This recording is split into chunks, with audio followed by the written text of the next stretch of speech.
books as my friends.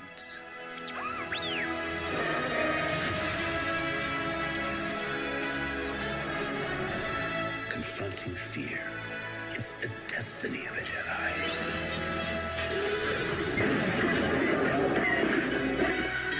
Your destiny. Damn! Hey everyone, I'm here with someone special. It's been a great time. It's been a great time. What do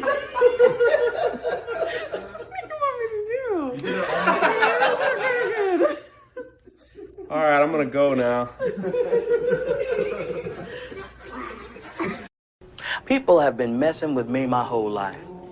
I learned a long time ago that there's no sense getting all riled up every time a bunch of idiots give you a hard time. In the end, the universe tends to unfold as it should. Plus, I have a really large penis. That keeps me happy. Tell them no. I won't. I know y'all. Actually, it was me. I don't know if y'all knew that. I was the one that told Sarah y'all was gonna be here. But I won't be there. I won't be there. Not to my knowledge.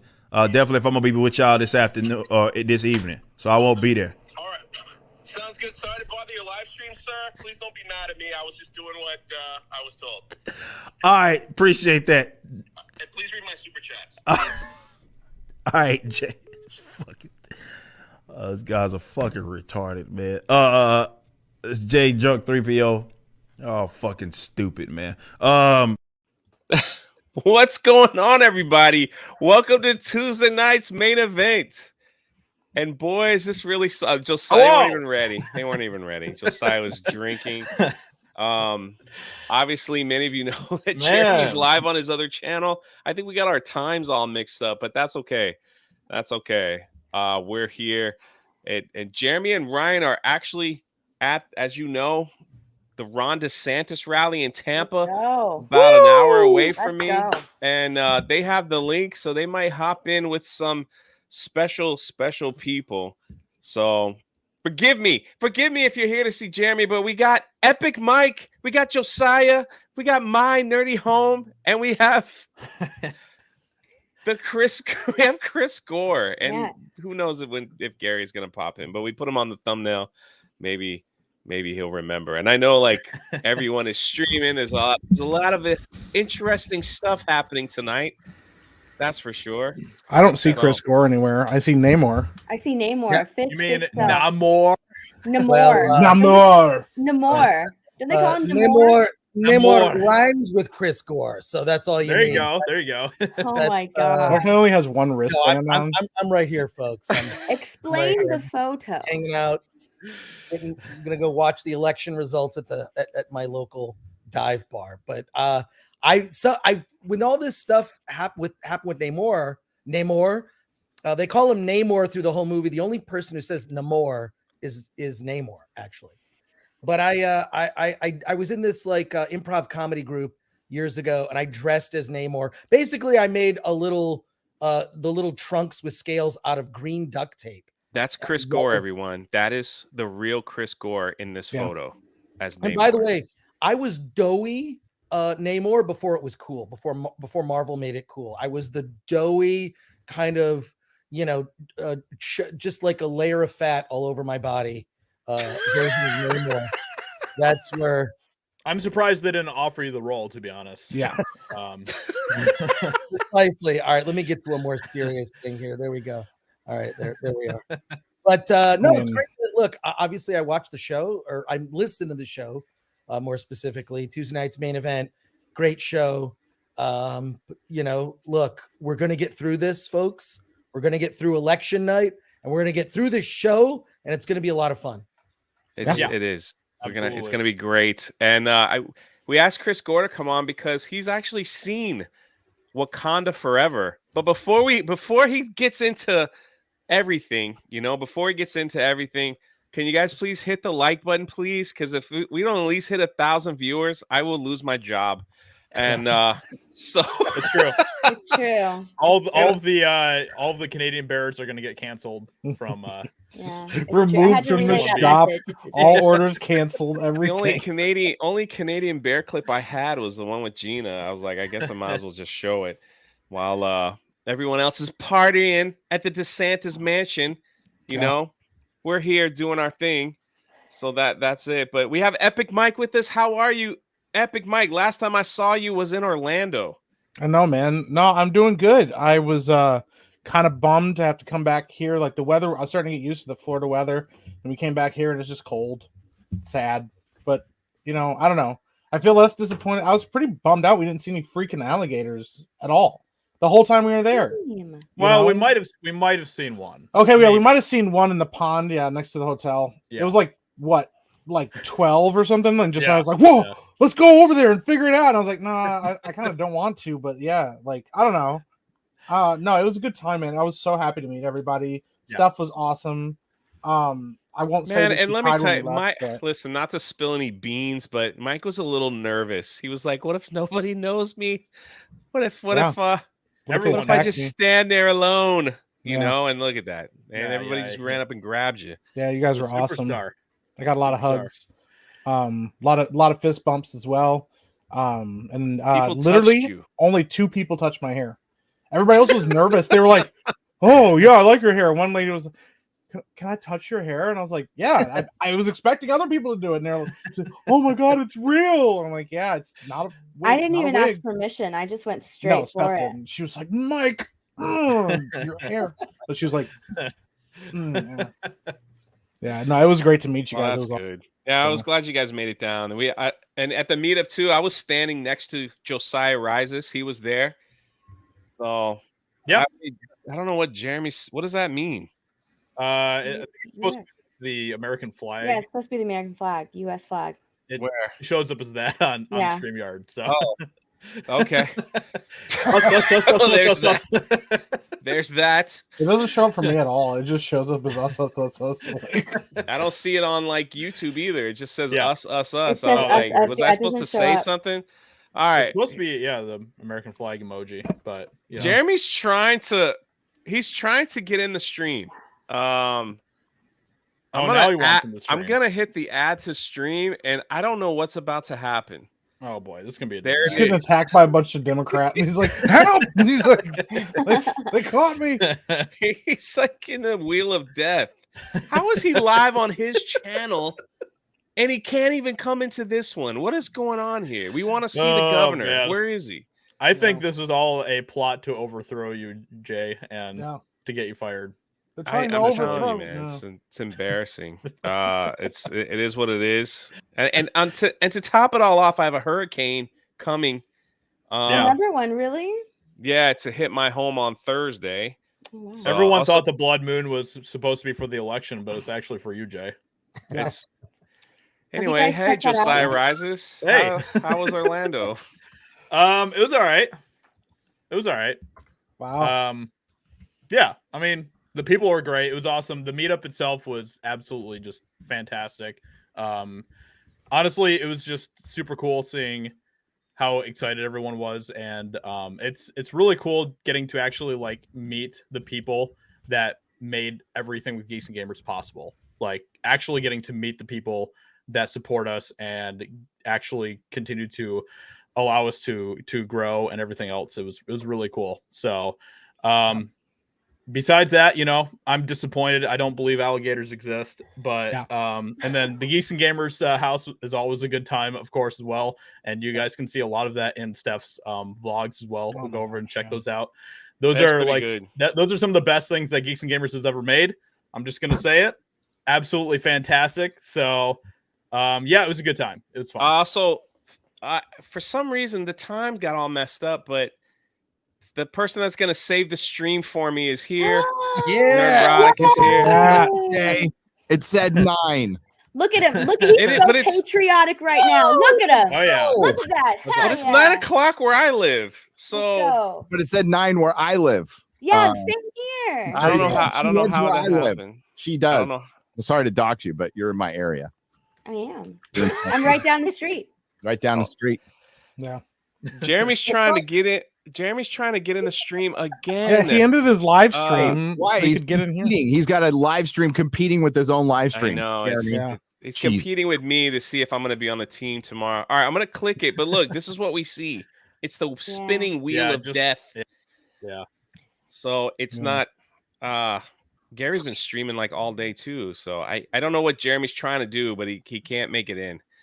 Yeah. So- He just is like he's gonna watch. He's gonna like message Jay, stop trying to get me in the stream. Like he did something wrong. I hope not. It's maybe I'm doing this on purpose. Anyways, we just hit 1,000 people, so my job is saved. Thank you, Gary. Yeah. I'll share it. Hang on, I forgot to share it. I have this. I was gonna play this for Gary's intro because I wonder if he remembers. If he remembers the good times that me and him had together. If you haven't seen this clip, it's legendary. So me and Ryan were in San Diego, and we saw this house glowing from like some like thing, and I snuck in the window here.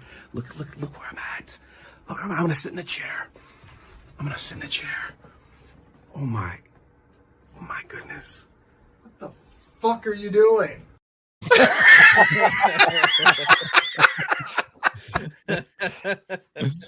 Oh, the San Diego house. Yeah. That was the San Diego house. Man, that was we filmed that in one take, man. That's how professional Gary was.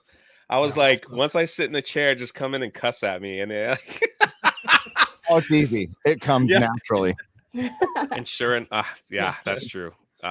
We also have My Nerdy Home is here. How are you doing? Hi, I'm very excited for tonight. It's election night. I'm ready to go. Yeah. Yeah, I'm hyped.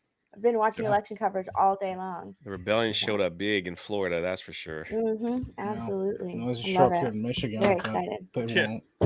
Yeah. But yeah, the meetup was incredible. I loved the meetup. I loved doing all the vlogs. That was like my favorite thing.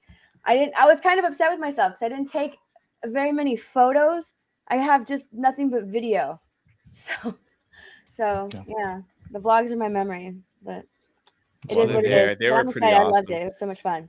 I tried to warn people. I was like, when you come to the content house, you just got to be ready because there's going to be cameras in your face like this the whole time. That's even on your literally bad how I was, side, just not feeling well, and it's just like they're just going to stick it in your face. Yeah, and but I was just like this to everyone the whole entire time. Yeah, the entire night. Yeah, and you can't see her coming, like, so you're like walking around like normal height, and then like a camera just like pops up in your eye view, and you're like, whoa, and she's like, hi, and I have tell to everybody hello because I'm shorter than everyone. Yeah, it was a good time though. I welcomed everybody, but Nerdrotic, how are you today? You've been streaming a lot today. Still, thank you for. Oh, it's fine. I'm glad to be here. I had a good show on the real BBC, and now I'm fired up. I've been watching. I've been just jumping through live streams, and since I thought this started at 9, I actually took a little break and was watching some Grand Tour. I wasn't doing anything important. I'm like, oh shit, they're on. Wait. I don't know what. I think it's because.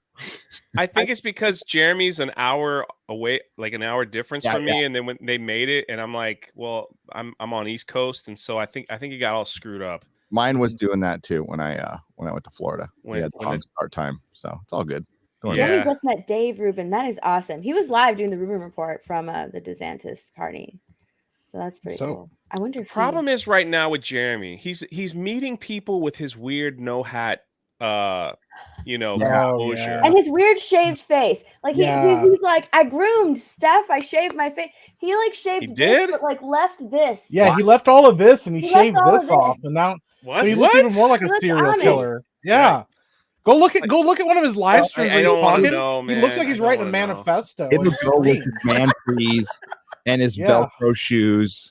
Yeah. That's good. He's like sitting on the edge of his bed and he's like, I don't know, guys. It's just so then when he makes the contact and then he tries to reach out again, they're gonna be like, what? Who the?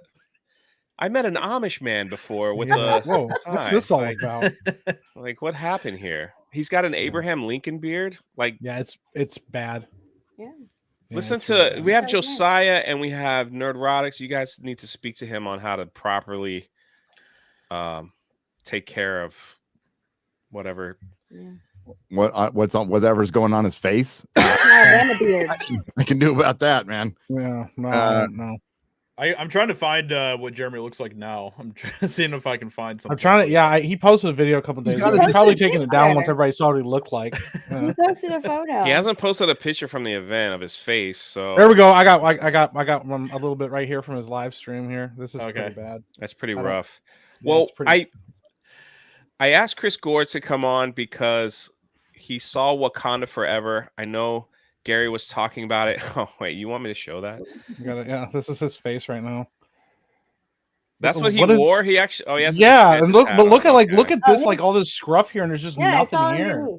It's not even like on the front of his chin. He went full neck beard. What the hell? That's what I'm saying. He did. He looks like an extremist who's about to crash the. Yeah, it's not even on his chin. It's just all he neck. literally went Amish with it. He literally went Amish with it. He's got like the prison button going right here too on the top. He looks like he's auditioning for Dahmer season 2. Yeah. There you go. You never go full neck beard in this business. No. Never. I'm not going to say anything negative. Jeremy looked great. I'm sorry that the other people. I'm a serial killer. That's what Jeremy looks like. Governor, I'd like to speak to you. Yeah, he's like during the real BBC, you guys pulled up the Rotten Tomato score for Black Panther: Wakanda Forever, and it was at 94. Mm-hmm. Just now, it's dropped to 88. Oh wow! And it's going down. It's going to drop even with the critics' reviews. It'll be in the 60s for critics' reviews, 60s or 70s. It'll be one of the lowest Marvel movies, I think, once all the reviews come out. I know our guy's writing a review tomorrow, Dante James. So yeah, it's going to go down, and you're going to see the audience scores. It's going to be one of the lowest rated Marvel movies, right there. Why is that, Chris? Well, a couple things. First of all, I have to say, I love seeing all the live streams from the meetup. I was jealous. I really wanted to go to the meetup. It was so much fun to watch all of you have a great time. Simultaneously, get the fuck back to work. I had nothing to watch that weekend. Yeah. I watched all you guys have fun. Yeah. And then it's like there's nothing on. You're all having fun. Come on. Yeah. But no, I it's need to great. get back to work, dude. I couldn't, and I was getting emails like, "When are you going to put out a video?" I'm like, "Whoa!" I know. No, look, I watched it all. It was great. It was awesome. But yeah, okay. So I saw the film last night. Myself, Alan Ng, and Dante James, who all work with me at Film Thread in various capacities. So we have different points of view. All of us were kind of looking at each other during the movie. What the fuck is this movie? And I won't give up any big spoilers, but I'll tell you a couple things right off the bat. It's 2 hours and 40 minutes, and it feels like 4 hours. It is so slow.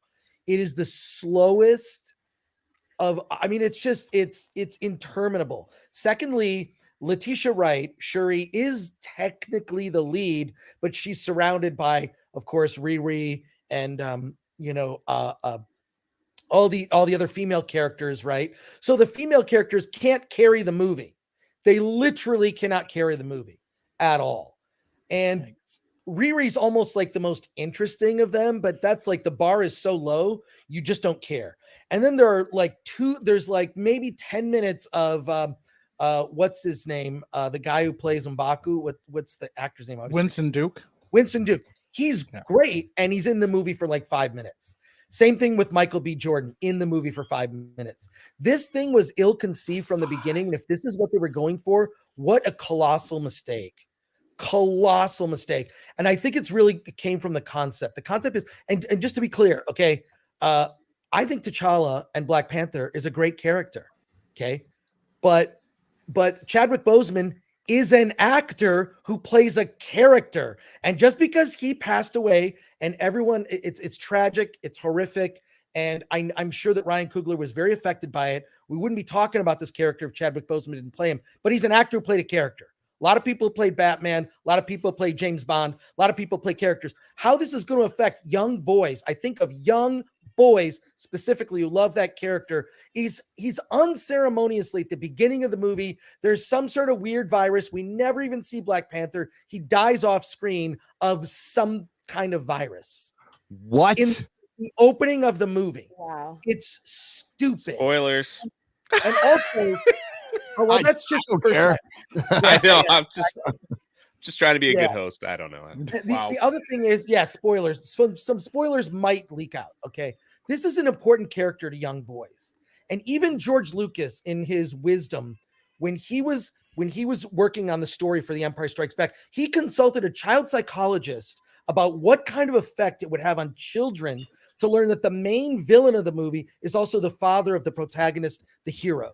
He so thoughtfully went through that. You could have made this movie, had some sort of you could have even set it during the events of Endgame, and it could have taken place during the snap or whatever, and had a different actor cast. And just, it's not like Hollywood has any shortage of great black actors, male actors. There's a ton of them. There's a ton of great ones who could have filled that role. It would have been different. It would have been weird, and we would have gotten used to it and would have been fine. Although I agree with you, Gary. Terrence Howard is a better roadie. Absolutely a better roadie. Oh, yeah. Way better. Roadie. Yeah. Better actor than Don Cheadle. Exactly. Yep. Exactly. So right from the opening of the movie, he's gone. And then Wakanda itself. Okay, one of the positives of the first Black Panther movie was the world building. This is really interesting world. It's Afrofuturism. It's we got to see Wakanda and what it's like and how it functions. This version of Wakanda, it's like a fucking theme park. It looks so bad. Did they get rid of the production designers? I almost feel like they had a different crew in some aspects, because the costumes look shit. The horrible Riri Williams, you guys were looking at it on Real BBC. I was watching. It's terrible. It's like some anime. It's awful. Yeah, it's awful. It's awful. It's shaped like a heart. Yeah. I saw that photo. I saw that photo you posted on Twitter. Is that the real? That's the costume. That's the suit. Wow. And it's bad in the comic book too. I mean, don't get me wrong. It's bad. It's bad. And concept.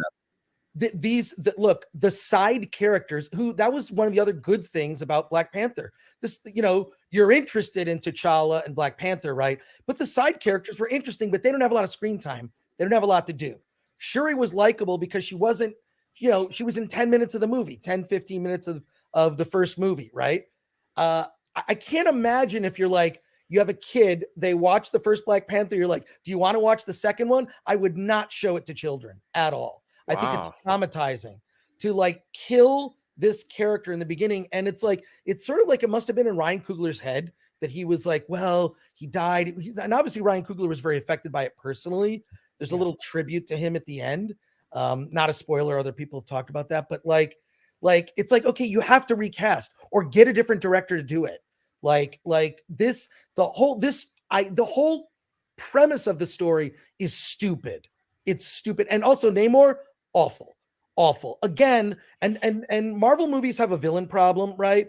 Namor, he's so forgettable, has no gravitas. And also, what's the real motivation for him doing what he's doing? He's attacking and why he's 500 years old.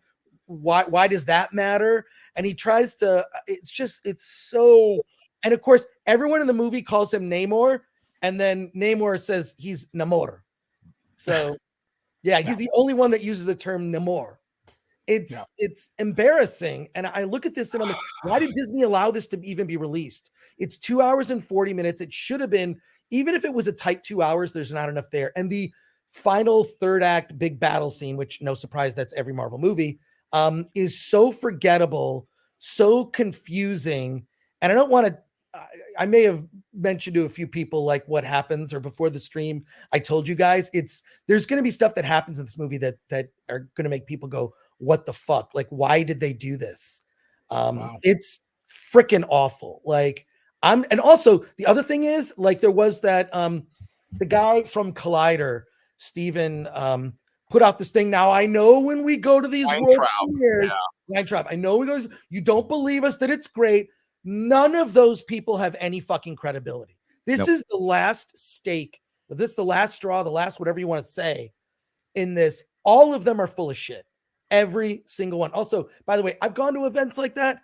I've seen some movies. You kind of always look for something nice to say, but I'll give you my real review later. I also don't do many reacts on social media anyways, because I freaking hate Twitter. Although I'm hearing it's getting better. I'm hearing Twitter's getting better. It's Yeah, getting some guy bought it or entertaining. something. I don't know. I have faith. I have faith. So But- you told me it was worse. It's worse than Eternals. Wow. Yeah, I would rank it. Yeah, worse than Eternals. Like even that's what I said. I was like, oh my god, yeah, it's definitely like take all the worst Marvel movies, Captain Marvel, Eternals. This goes in that tier. It's at least in the tier. You can rank it differently if you want, but I'm telling you, it's in that tier. It's awful. The woman who plays Shuri, she is a great side character. She is a really likable character if you see her for 5 minutes in a movie. She can't carry a movie. Bottom line, she can't carry a movie. This is like all the worst things you've seen on Disney Plus. That's this movie. It's just freaking awful. And look, it's I don't know what to say. I really want to say some specifics. Gary, I'm going to be on the Nooner tomorrow. Yep. So maybe we can go a little deeper dive, but I just want to tell you the critics that have had the early, reactions are full of shit. There are reviews on Rotten Tomatoes that are negative. Look at the negative reviews. Those are the people telling the truth. Those are the people not drinking the Kool-Aid. Those are the people that are looking at it critically like a movie, and it's an embarrassment. They should have looked at the premise or the outline for the script and said, we're not doing that. But they're all leaning into MCU. It's all MCU stuff. Mm-hmm. Like you said, Gary, you predicted this years ago. You knew. I'm the stupid optimist. No, it's fandom. You need to be optimistic. All right. You don't all want to be jaded like me. But I'm not. But it's, dude, Jay. If you could pull, I just put it in the private chat. Yep, I'm Jay pulling it up Longbone. right now. I didn't even notice this, and Jay Longbone pointed it out with Ironheart. Her helmet is ribbed for her cornrows. Oh no way! Oh my god! Oh my god! I didn't notice that. No way. No fucking way. Oh, there it is. What the fuck, bro? Like, for real. That's like giving, like, if I became Iron Man and I put like a bigger top on the helmet for my fro. Like, what is that? I thought, you know what this looks like? I thought this was like the Power Rangers or something. That it was a goof. Like y'all were joking. I thought it was a joke too. Yeah. That's like this. I was like, this can't be real. Yeah. That's what it feels like at the end. Like they designed these special battle costumes for like Okoye. What's her name? Okoye. And her like team, and they wear them, and they're so dumb. I don't even want to they look like Power Rangers. You're like, the Power Rangers are actually cooler because there's like intent behind them and the different colors. Like that makes sense to me. Wait till you see this stuff. It's like they got a different production designer, because I think the production design is something you can really praise for the first movie, right? For the first film. This film, like everything looks bad. The costumes look bad. The Wakanda looks terrible. It's like it looks like a resort mixed with a theme park. It doesn't look like this regal state, that's like powerful and whatnot. And the whole, God, I mean, it's too bad they ruined Namor. Like Universal should just make a Namor movie and do it like accurate to the comics, which is a tragic and sympathetic character who basically wants to, bang Reed Richards' wife. But like, that's for another story, another time. Does he fly in this movie? Yes, he flies. Doesn't he have wings on his calves or his feet on his or ankles? Something? Ankles. Yeah, okay, his ankles. I always love that. Gary will remember this. That's why I love doing streams with Gary, because I can do any reference. I can mention who Mika Tan is, and he knows who that is. I will not admit how I know who that is. Yeah. Don't say it, Gary. But yeah, it's like I love that. Remember, she was in San Diego for a while. Yes, I knew she was in San Diego for a while. So she performed in our improv comedy group. There were like a bunch of adult film actresses that were in the group, and it was fun. They were just all nerds. They were all nerds, and they're just like all into like. That's how I met them. They also perform in other places where they dance. Right, exactly. So, like people like Mika Tan, I met at like LA Comic Con and San Diego Comic Con because they go to nerd conventions. Anyways. Yep. Yeah. So I've never seen you so passionate about how bad a film is. Oh, you just don't watch me enough. He's just making up for She-Hulk. No, like not. there's He like was so because they were positive at the beginning, and then I watched the like life drain out of his face. And Right? Yeah. the show sucks. Yeah, Like, yeah. No, it's usually Chris has always been very honest, very balanced, and didn't care and never let anybody, friends, or anything sway his decision on how he felt about a film. Yeah. So like before the stream started, I was like, "Did you watch Wakanda?" He goes, "Oh, I saw it. It's worse than Eternals." And I was like, "Do tell." And so he just started pouring stuff out. I was just like, "This can't be real." The budget that they had for this film and everything that they put into it, it's supposed like, was it just like a big tribute to Chadwick? No, it's not a big tribute to Chadwick. I think that's if they were going to go that way, they should have done that. He's literally in the beginning, he dies, and then in the end, there's a little mention, and it's stupid. And a bunch of spoilers have already leaked out, but some of the things that happen are so dumb, you're just gonna shake your head. It's just gonna be. I can't wait for more people because like word of mouth is gonna spread, and second weekend it's gonna be a drop. So oh yeah, 68%. I've read. I think. Yeah, I read the some of the spoilers, and I honestly thought they were a joke. I kept reading more and more. They're like, no, these are real, and I was like, this has got to be a joke. This seems like bad fan fiction. Like somebody was like, yo, if I could write a Black Panther film, this would be what I write. I mean, there was always these rumors. This is gonna sound super shitty about Disney, but also fuck them. Like there was a lot of rumors for a really long time that they were trying to get rid of Chadwick anyways because they wanted to replace Black Panther with Shuri because the hope was to have all these female protagonists and stuff like that for the next phase. And I don't know how substantial that was. I mean, it does make sense if he knew. Kevin came out and said it. I mean, like he said it in 2018. We want to have more female superheroes than male superheroes. I'm paraphrasing what the man said, but that's what he said. I just played a clip from Victoria Alonso that Perry found for me for 5 years ago, where she said essentially the same thing. I'm going to carry the flag for all the female superheroes. So no, like they say this stuff out loud. Yeah, Mike. And there was like a lot of that rumor, and people were like, "Oh no, that's not going to happen."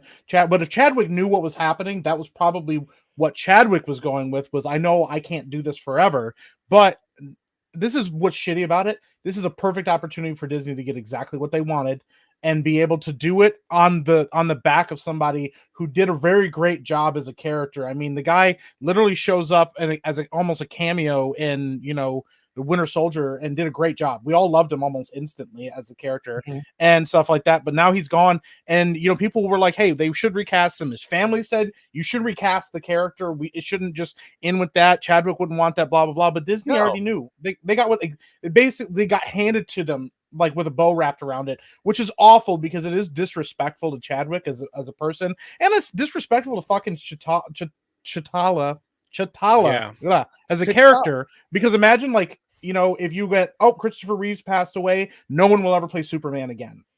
Like, okay, like that's dumb. He did a great job. To Chris's point, it was a male role model. We'll just say male role model. It was a male role model, and we just can't have those no matter what. Even though this was like kind of a groundbreaking one for comic books. I won't say for the MCU, but for comic books. Yeah, where it's the normalization you want. You had little suburban white kids like me in the 70s reading a comic book with the Falcon and Black Panther, not thinking about their skin color. We were just like, these are superheroes. They look fucking cool. That's how this brings people together. It's Marvel that has split us apart with this identity politics. And now, they've painted themselves into a woke corner with, and Chris, I was asking you, I'm like, where the fuck are the reviews, man? Where are the reviews? There's like this thing premieres in 2 days. Where are the reviews? And they pop up this morning. And like that is never a good sign. Never ever a good sign. And I'm getting Eternals vibes off this, and now I hear this. I can't believe it's 2 hours and 40 minutes of this garbage, though. 2 hours and 40 minutes. Most of the action is in the third act. There's maybe 1 or 2 action sequences in the middle. There's Martin Freeman's character. There's a lot of stupid shit that happens with him too, that you're gonna roll your eyes. Token. Yeah. Well, not just that. Also, I don't even care about that. Like, that's not the part that's annoying. But he is. He doesn't need to be in the stupid movie. I agree with Jeremy on that one. He's like the most useless fucking thing in the movie. Yeah. I think it's just for continuity with the last movie to kind of connect that. But like, yeah, dude, like first of all, I can't wait for FNT because I can't wait till Ryan has to suffer through this. I made them all watch it too. It's all they have to see You gotta make them all go see it. Uh-huh.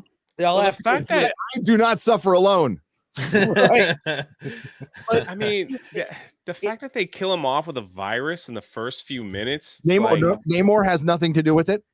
No, nothing to do with it. No. Dude, see, like that's the only thing I'm like, if Namor killed Black Panther, then damn, that's like real. Like you're gonna have to do some real story work to make him redeemable. That's like a real thing that would have been cool. I'm like, that's the one thing I would have been okay. I'm kind of interested. That was before we saw who Namor was, but that's dumb. And if you love scenes where people are sitting around talking to each other a lot. Oh, I love those. I love so many scenes where people just talk to each other, but it's not interesting. See, that's when like in the Marvel films that did work, when there were stakes, when they cared, when every scene and every line mattered. This movie's just aimless. How they let Ryan Coogler make this movie is stupid. And also, the critics that are overpraising this thing, fuck them. They do Ryan Coogler no favors by praising a movie that doesn't deserve the praise. And the box office will reflect it. You'll see the box office reflected in this. It's going to do well first weekend, but word's going to get out and people are going to be like, there's going to be no repeat business for this. This is everyone I was talking to, we all went out in kind of a group. We're all looking at each other like, what the fuck did we just see? Like, and everyone's like, yeah, one and done. Like, I don't want to ever see this movie again. That's embarrassing. Eternals, man. Yeah. And it sucks. I did go to the bathroom twice, so I might have missed something. So just because I only have one kidney. It doesn't sound like you did. I would go to the urinal and write Thanos was right. That's Yeah. So there's so much to pick apart, and there's just on every level that even the last movie had quality. Like this movie, none of that. The only thing I could say is maybe Angela Bassett, really good performance. I mean, but like it's a good actress. Yeah, she's good. So she's good in this. Like if they think for a second they're putting this up for Oscars, no fucking way. Remember the fan casting for her for Storm back in the day in the 90s? Everybody wanted Angela Bassett to play Storm. Wow. Yeah, she would have killed it as Storm. Been awesome as Storm back in the. Instead, we're probably going to get Halle Berry again, and she's going to have no speaking roles. Yeah. Maybe they get Bryan Singer to come back, and he can have like. Remember, Cal Penn didn't say a fucking word in Superman Returns, so. So that's a Bryan Singer thing. He has mute villains, like that just don't say fucking shit the entire thing. It's crazy. Yeah. Do you have a box office prediction? Me? Yeah. That's not. I mean, I don't know. That's not something I really do or care much about because think it'll hit $1 billion. Box office is never a predictor of quality, but it is a predictor of like what moves audiences. Like that's actually box office is important for that reason. I have no idea. I actually think it will do well based on the love of the first movie and that it was a cultural phenomenon, but this is not a repeat of that. I'm not getting those vibes that people are super excited to see this. I think the 2-hour, 40-minute running time, and look, with trailers, if you go see it at an AMC, Nicole Kidman sits down after 20 minutes of trailers. You're looking at 3 hours of sitting in a movie theater watching movie trailers and then the movie. That's Are there any good trailers? Are there any good trailers? Did you see any good trailers? Oh, they didn't show trailers at the screening I was at. Oh, okay. I do love you just show up late because you got your assigned seat. So but it depends on certain chains. Except if you're sneaking in. Yeah, unless you're sneaking in. But I would definitely. I have to. Well, like it's getting pretty full where I'm going. I keep an eye on it, but it's still like I think I'll be able to make it. You'll be fine. You'll be fine. But the thing is, Marvel, like what you said, Marvel keeps banking on the love of the older films that will keep bringing people back into the seats. Like that ain't gonna last forever. Yeah, ask Star Wars. Yeah, exactly. Ask Star Wars how that's going. Every time it's like the death by 1,000 cuts, right? It's like one bad movie's not going to kill a franchise. 2 bad movies, you're fine. You could still keep going, but holy shit, so many bad in a row. And look at Star Wars. Didn't they just announce another Star Wars movie today that's never going to happen? Yeah. Oh, I saw. What was it? It's the director from Deadpool who's unproven, right? The Deadpool 3. Not, like he hasn't directed a Deadpool film. And they gave him a Star Wars film now. They just announced shit. That's all they do is announce shit. They're not gonna half this stuff is gonna happen. By this count, Lucasfilm / Disney has announced more Star Wars movies that didn't get made than actually got made. Yep. I mean, this was one of the topics, like filmmaker J.D. Dillon no longer developing a Star Wars movie for Lucasfilm. I didn't even know he was developing one. That's the problem. It's like Gary's right. They announced so many. They're like, they get a movie, they get a trilogy. This one gets a show, and then they come out and they're like, I'm not doing this anymore. Where's the Lando show, Jay? Remember there was supposed to be a Lando show? Where the fuck is that? Lando movie. Did you see the byline on that? He said he's also not involved with the Rocketeer reboot. Good. Yeah, man. He just said, I'm done with it. I don't want to work with this company, period. Well, this is the sad part is... Oh, sorry. No, go ahead, Chris. Real quick. That's what I think it comes down to. Gary, you brought this up. I really think that, look, the first decade of the MCU, there were very talented people involved. Very talented filmmakers, people who cared, people who knew their shit. James Gunn, the Russo brothers, I feel like really had a nice handle on it. I feel like you cannot underestimate the contribution of Robert Downey Jr. to that character. Jon Favreau also. They were very talented people. Where are they now? They're not around. They all left. I feel like what they did is they made their bones at Disney / Marvel, and they're moving on, and it's a fucking miserable company to work for. Trust me, I know. I have friends at work who have worked at all levels of Disney as a company. No one has a good story to tell. I'm talking about people who've worked at the theme parks. I'm talking about people who've worked in the marketing department. And they're slow to pay contractors too. Yeah.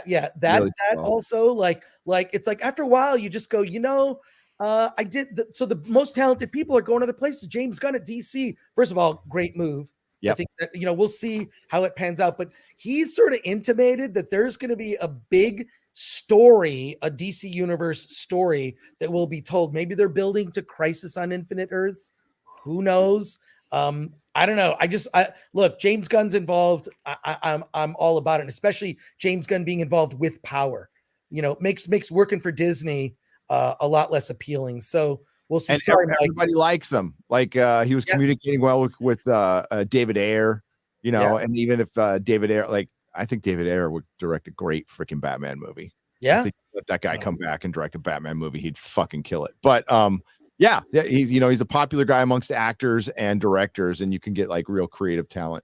And it looks like Zaslav is just going to let him do it as long as, hey, let's focus on what makes money. Yeah. Focus group. What a crazy concept. I know. Weird. Dude, a world's finest movie. Just do a world's finest movie. That's all you need. Yeah. I think someone will make a documentary about all the directors that Disney's hired and they quit. Oh, I know some people who talk. So Scott Derrickson, Edgar Wright. Yeah. I mean, Could you imagine Edgar Wright's Ant-Man? How fucking good that would have been. Well, I don't remember who it was that read it. Whoever was me and Josiah talk about this a lot. Whoever was, I think it was John Favreau or something. They read it and they said it brought them to tears just reading the script. Yeah. And then he was like, "It's a shame that we'll never get to see that movie because it would have been fantastic." They just gutted it. Yeah. I think at the end of the day, only because no one said at the end of the day yet, and a lot of people say at the end of the day, and I know it bothers Gary, so I'm just gonna throw that in. Hate that. Yeah, I do too. It's the end of every day. At the end of the day, it's every day. I really think that corporations kill creativity. Yes. It's seriously, corporations kill creativity. And if you're going to work with someone like a James Gunn, you got to leave him the fuck alone. If you're going to work with someone like a Christopher Nolan works in his garage and does storyboards for shit, right? These are people that are not very corporate. The most creative people I've ever met have not a corporate bone in their body, but they figured out how to work with a company and get them to tell them to fuck off. And a lot of it is usually the representation that's just leave him alone, just leave him alone, just leave him alone, right? Let him do whatever. But Ryan Coogler really needed some guardrails of look, this is going to be 2 hours. You're going to do this. His vision for it, who told him he had to do that? And I think he underestimates how much young boys are in desperate need of a fucking male role model hero. Yeah. They don't need to be skipping around, painting their fucking fingernails and toenails. Okay, I'm sorry, it's not happening in this house. I'm going into dad mode. That's all right. That's okay. Well, it's you should have said they sound like my dad when I got my earring. Yeah. I think it's he used gamer words. But I mean, you have to ask the question that the 13 years of Marvel that we got, the Thanos story, they kind of left them alone, right? They pulled out the blueprint and they just said, we're going to do 13 years and it's going to have a start to finish. But it was all like on Iron Man. They were going to see if Iron Man was going to be success. And then once that was success, they're like, here you go do your thing. And now we're at this place where it's just constantly, we're gonna watch your every move, and we're gonna make sure that you put something in the film that you probably don't want, and that's just how it's gonna be if you want to work for us. But I had on my podcast. I had a guy who did CGI. I was gonna say VXR, all those things. And I was asking him about like why is like She-Hulk so bad? Like why is like Thor: Love and Thunder? The effects were just to me that's the worst Marvel film I've ever seen. The effects were just garbage. And like I'm like why is that? Like what is happening? And he was telling me, he was just like, and it's on the podcast. He was just like, Disney and Marvel, they dangle. They're like, hey, work for us, and your life will never be the same. And people just quit because they push them to work 20-hour days to get stuff done before deadlines, and it's like detrimental to their families and everything. It's like it's not worth it. It's not worth it to have that on our resume because it's destroying everything in my life. So then they gotta like find people that are not good at their job because nobody wants to work with them, and eventually, I mean, they're just gonna get to this place where nobody who's gonna want to work with them, and everything's just gonna be garbage from here on out. So. Well, breaking news: the president of Earth just lost the election in Georgia. Oh, that's right. The president of Earth from Star Trek Discovery. So ridiculous. That's right. You're confused though, because she played Earth in that. She was right. Earth. Sorry. God, it's so Not sorry.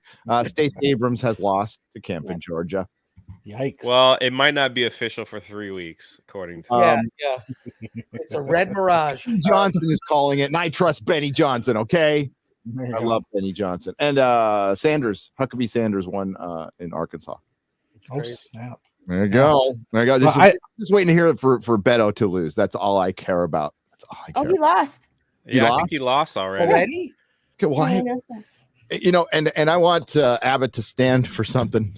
Okay, hold on. These guys have to come in the stream. Say hi to Jeremy and Ryan. Oh boy. What up? We hear him? There's Suresh. Why can't we hear him? Jake, can you talk? Dude, look at how Suresh is represented. We're all talking. Why is Suresh like slumming with these two? We are walking out of the big DeSantis rally, the big celebration. Everybody knew it was going to be a celebration. There was never any doubt. Domination. It was a domination. It was obliteration. Did you get me a hat, Ryan? You were supposed to get me a hat. Can you hear me? And everything we could have possibly wanted. We got our DeSantis hats rocking. We got Suresh here. These wonderful ladies are looking at us like we're crazy in front of us. What's going on? They don't know we're talking. Jeremy, no. What is going on with this? And Benny Johnson's just texting. He's not. They just start talking. They just start talking. They just come in and take over. We can't hear anything, so we just want to say hello. I'm glad Gary, a struggling YouTuber, came to this channel. Hopefully, we can get him some subs. And Chris Gore, I don't know why you hang out with us, but we appreciate you. The rest of you, look at my jacket real quick. Look at this jacket. I'm noticing how Suresh is actually dressed like a man. I figured the one and only time, the best time to wear this thing was going to be during a DeSantis celebration here in the free state of Florida. We don't get enough super chats tonight, though. Jay is never used again, and he's also never going to be able to go to any fights. We're never going to get any super chats if you keep talking. Great, we hear you great. Wow. We heard you great, Jeremy. Quality live streaming right there. Oh my god. Oh man. Yeah, I'm sure he'll pop on in another hour. He's like, I love that Suresh just walked away at the end. He's like, I don't want to be in the same video. Yeah, I as don't these want to guys. be I wouldn't either. I wouldn't either. Yeah. I can't hear anything you guys are saying. I just wanted to talk crap and run away. And Yeah, show off my camouflage blazer, which honestly is pretty fucking cool to be. I like the camouflage. Yeah, So I was invited to go as well because we were at the meetup and there was a person there that was like, "Oh, Jay, would you like to go?" and everything, and it's like that's not really my thing. So I'm like, y'all have fun, but please bring me back a hat. So I bet they forgot my hat. Oh, just steal Jeremy's. You saw they were wearing the only 2 hats. They were. I saw what I saw. I was like, I didn't see anything in their hands. I didn't see anything, and Jeremy's gonna go. Here's your hat, buddy. Like right there. He's not gonna want to give up his hat. No. Maybe Ryan. Ryan doesn't really wear hats that much. So, but yeah. So I hope they had a good time. Yeah, I guess. It looks like they did. Yeah. They're out. So if in case you don't know, like there was a hurricane that's about to hit Orlando on Thursday, like Wednesday night. Not really. Again. Yeah, like I'm like right in the path. So like guys. I was supposed to fly out Thursday and my flight got canceled, and so we're kind of stuck. And oh my God, Jeremy, I was gonna read some super chats. Can Jay get Gary on F&T? I think I can do that one. Gary, will you be on Friday Night Tykes? Maybe Friday. Okay. You never know. There is a maybe there, Jeremy. I have to see Wakanda Forever first. I might not survive. Yeah. But Ryan, you're listening. Did you get my hat? All right. Did you get my hat? That's all I'm asking. We don't care about your hair, but did you get my hat? I don't wear hats because my hair is too good to cover up. That's I just went through it really quick, and oh my goodness, the Astro Nerd Boy for $100. Here, Jay, in lieu of the hat. Thank you so much. Oh, a clip. My clip didn't. Emotional, damn it. Wasn't the clip I was supposed to play? I was. It's just a random clip. He just like random clips. He's like, yeah, that one works. I had like a good clip to where'd it go? Sorry, the stream is going down here quickly. Thank you for the $100. I appreciate it. So you're doing a great job, Jay. Thank you. You're doing a great job. Thank you. I know Chris He Gore was can't just stay that predicting what long, was about so to happen. So yeah, you're welcome to hang out with us as long as you want. I'm going to read a couple super chats before we continue to the next topic, which is Star Wars, everyone's favorite, awesome. Everyone's favorite IP. Oh wait, before Chris or anybody goes, what is your thoughts on this that was just announced that they are going to make an Indiana Jones series for Disney Plus? Well, who's going to be in it? It's not going to be Harrison Ford. So is it going to be Phoebe? Is it going to be that girl? Like she's going to do this? They have no. They're not saying anything about it. There's no way they're not going to make it. I am all for acceleration right now, Josiah. I just want do it. Yes. Yeah. Phoebe Waller-Bridge, Fleabag Jones, and the vacuous, dusty vagina of doom. Yeah. Imagine like being somebody like all of a sudden like the narrative shifts and everybody's like, just crash the plane, just crash the fucking plane, just do it, Disney. And they're like, oh, okay, what do you? Hold on a second. They're like, no. Make that show, please. We want you to. At this point, we want to see you. It's awful. We'll all benefit from it, Yeah, and it's only going to help Epic Verse and things like that more too. So, yes. Yeah. We're like, oh man, that was a shame. Anyways. In the red wave. Man, Indiana Jones is like my favorite franchise. And it's so sad to see. Like, I mean, even back here, I've got the Holy Grail. I got all kinds of stuff. I got this thing from the Temple of Doom, the stone that lights up. Oh, Jay, I am as big. Like, I like Indiana Jones more than I like Star Wars and have all my life. Like, that's the one thing I have all my old figures from when I was a kid. I have all the plays. I almost stole one from your house. You did. I'd have noticed and killed you. Yeah, almost stolen, but I'm like, I loved Indiana Jones, and to see like oh my gosh, this new film that's coming out, it's just when you love something so much, you don't even want to see it ruined. So it's like I don't even want to watch the film. I saw Crystal Skull. I honestly don't know if I can go through with Indy 5. Well, that'll be a game day decision. But Crystal Skull, I can kind of forget. It was terrible, but it wasn't like it wasn't like The Last Jedi for Indiana Jones. Like I thought it was really bad. Like especially the worst part was the monkey scene where he's like, oh, that was terrible. But it wasn't like I could forgive a bad film. Like, all right, that one's bad. We'll just put that over there. But it wasn't like it messed up. Moment, like when they're at the university, that felt like Indiana Jones. Yeah. But it just that was dude. The opening shot, like you're waiting. Like, what are they going to do with the Paramount Mountain? Oh, they're going to make a fucking CG fucking groundhog out of it. What the fuck was that? Yeah. Well, the whole film was like shot in a garage. It looked like with green screen. Yes. Which was really bad. And so now you have Indy 5 where the only person that's associated with the film from the other films is Harrison Ford and Kathleen Kennedy. Yeah. So it's she cares about this franchise a lot. Yeah. Yeah. Well, that's supposed to be her end, right? Like, isn't that like what everyone's saying? It's like once this movie's out, she's gonna retire. Yeah. Because she's gonna be 71 next year. She's like, well, I killed off the last white man in this franchise. Time to go home, right off into the sunset. Yeah. I mean, like it's kind of pathetic, but I mean, I don't know. The Crystal Skull is I struggle with that one a lot because I remember listening to an interview with Steven Spielberg like, I just don't want to do aliens, George. Anything but aliens. And George is like, what about extra dimensional beings? And he's like, cool, what do they look like? And he's like, just like aliens. And he's like, okay, George, I'm not gonna get not aliens in this movie, am I? And he's like, no, you're really not, bro. Like, yeah, we gotta make this. Well, have you guys heard the rumors for Indy 5 that it's supposed to be time travel? Time travel? No way. What? I believe it. Yeah, because there's pictures of him with like the de-aging dots and de-aging dots on his face. He's gonna like walk like an old man, just have a face that looks young. Like, he is, definitely, because he does have the old man walk. But yeah, in the behind the scenes photos and the leaks, like it shows he has de-aging dots on his face. So yeah. Wow. How's he gonna? So he'll time travel. And Phoebe Walker-Kate, or whatever her name is, will fix everything that he messed up. Is that what they're gonna do? Yeah, Something maybe he'll like that? Maybe he'll die in that fridge, and he'll go back in time, die in the fridge, and then somebody else will take over for him instead.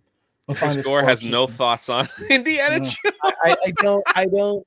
For watching all these franchises die, it's not going to be good. Look, I saw the first episode of Willow, the new Willow show. Oh, tell me already. I love Willow. You're not gonna love the show. I know. I know I'm not. I told Gary, I said he hasn't seen it. Gary could review the show without having seen it, based on what he knows Disney is more than likely to do, because they do all of that.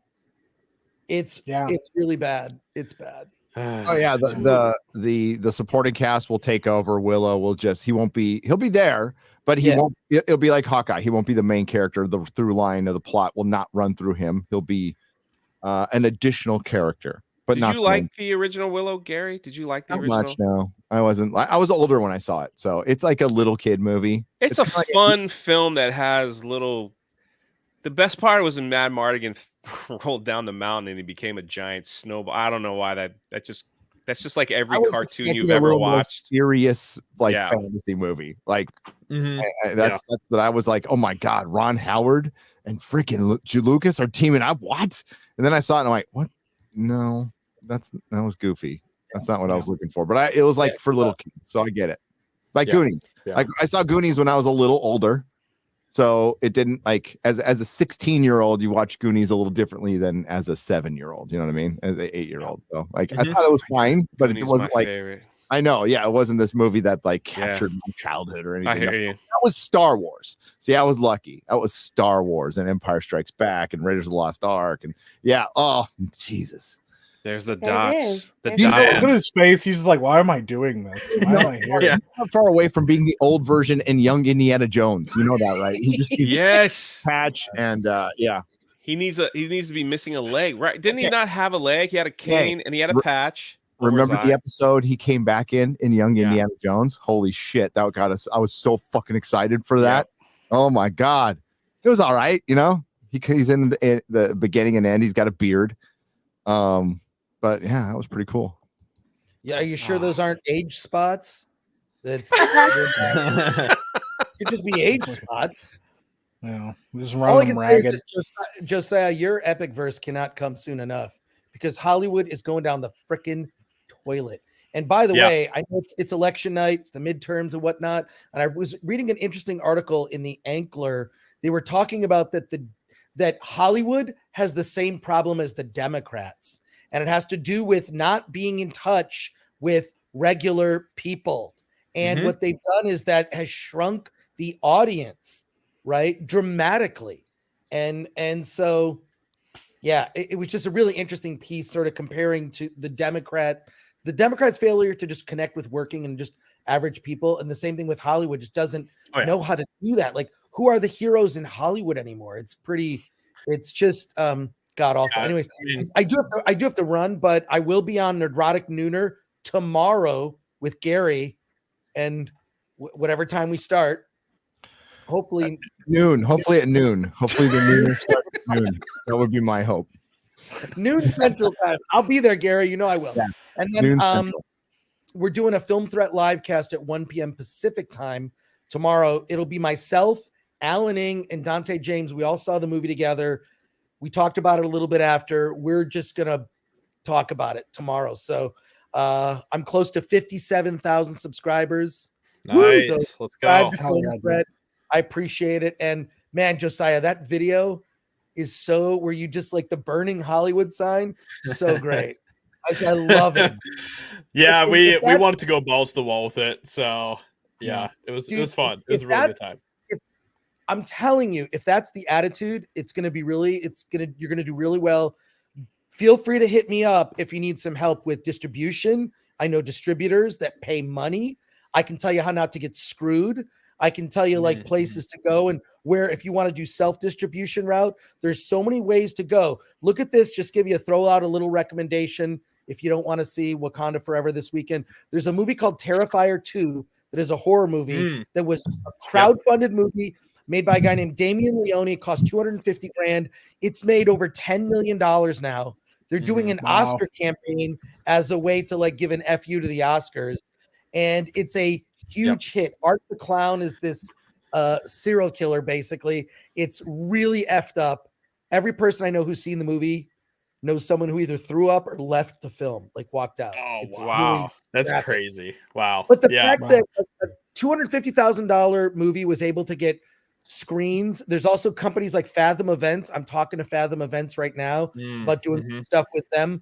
The gateway and the entryway of getting in the industry on an indie film level is so easy now. All the tools are there. So what you're doing, I totally support it. Anything I can do to help you out, let me know. And I know a lot of other people I can refer you to, like Charlie Band at Full Moon Entertainment. Yeah, Lloyd Kaufman. But I also know how to do it. I've done it myself. So let me know how. Man. Chris, before you go, Chris, before you go, we have a question for you from Kangarooster on the Streamlabs size for $50. Nice. It says, "Hail Tuesday Night Main Event." Chris, were there any white people outside of the theater buying tickets for black people? Thank you for the No, that didn't happen. I think that's pretty freaking stupid. I only virtue signal when I go grocery shopping because I always get like a head of lettuce. I never eat it and I always throw it away. Like I want to look like to everyone I'm shopping around like I eat healthy, but yeah, you just put like a couple carrots on top of your pizza roll boxes and you like, I mean, I eat healthy. I really do, and then I end up throwing it away. I'm an idiot. So, but yeah, no, I didn't see that. But boy, the Twitter stuff that I saw that kind of pissed me off, especially after seeing this. That they could, with a straight face, say that Steven Weintraub could say that. And I will run into him at some point around here because I'll see him at screenings.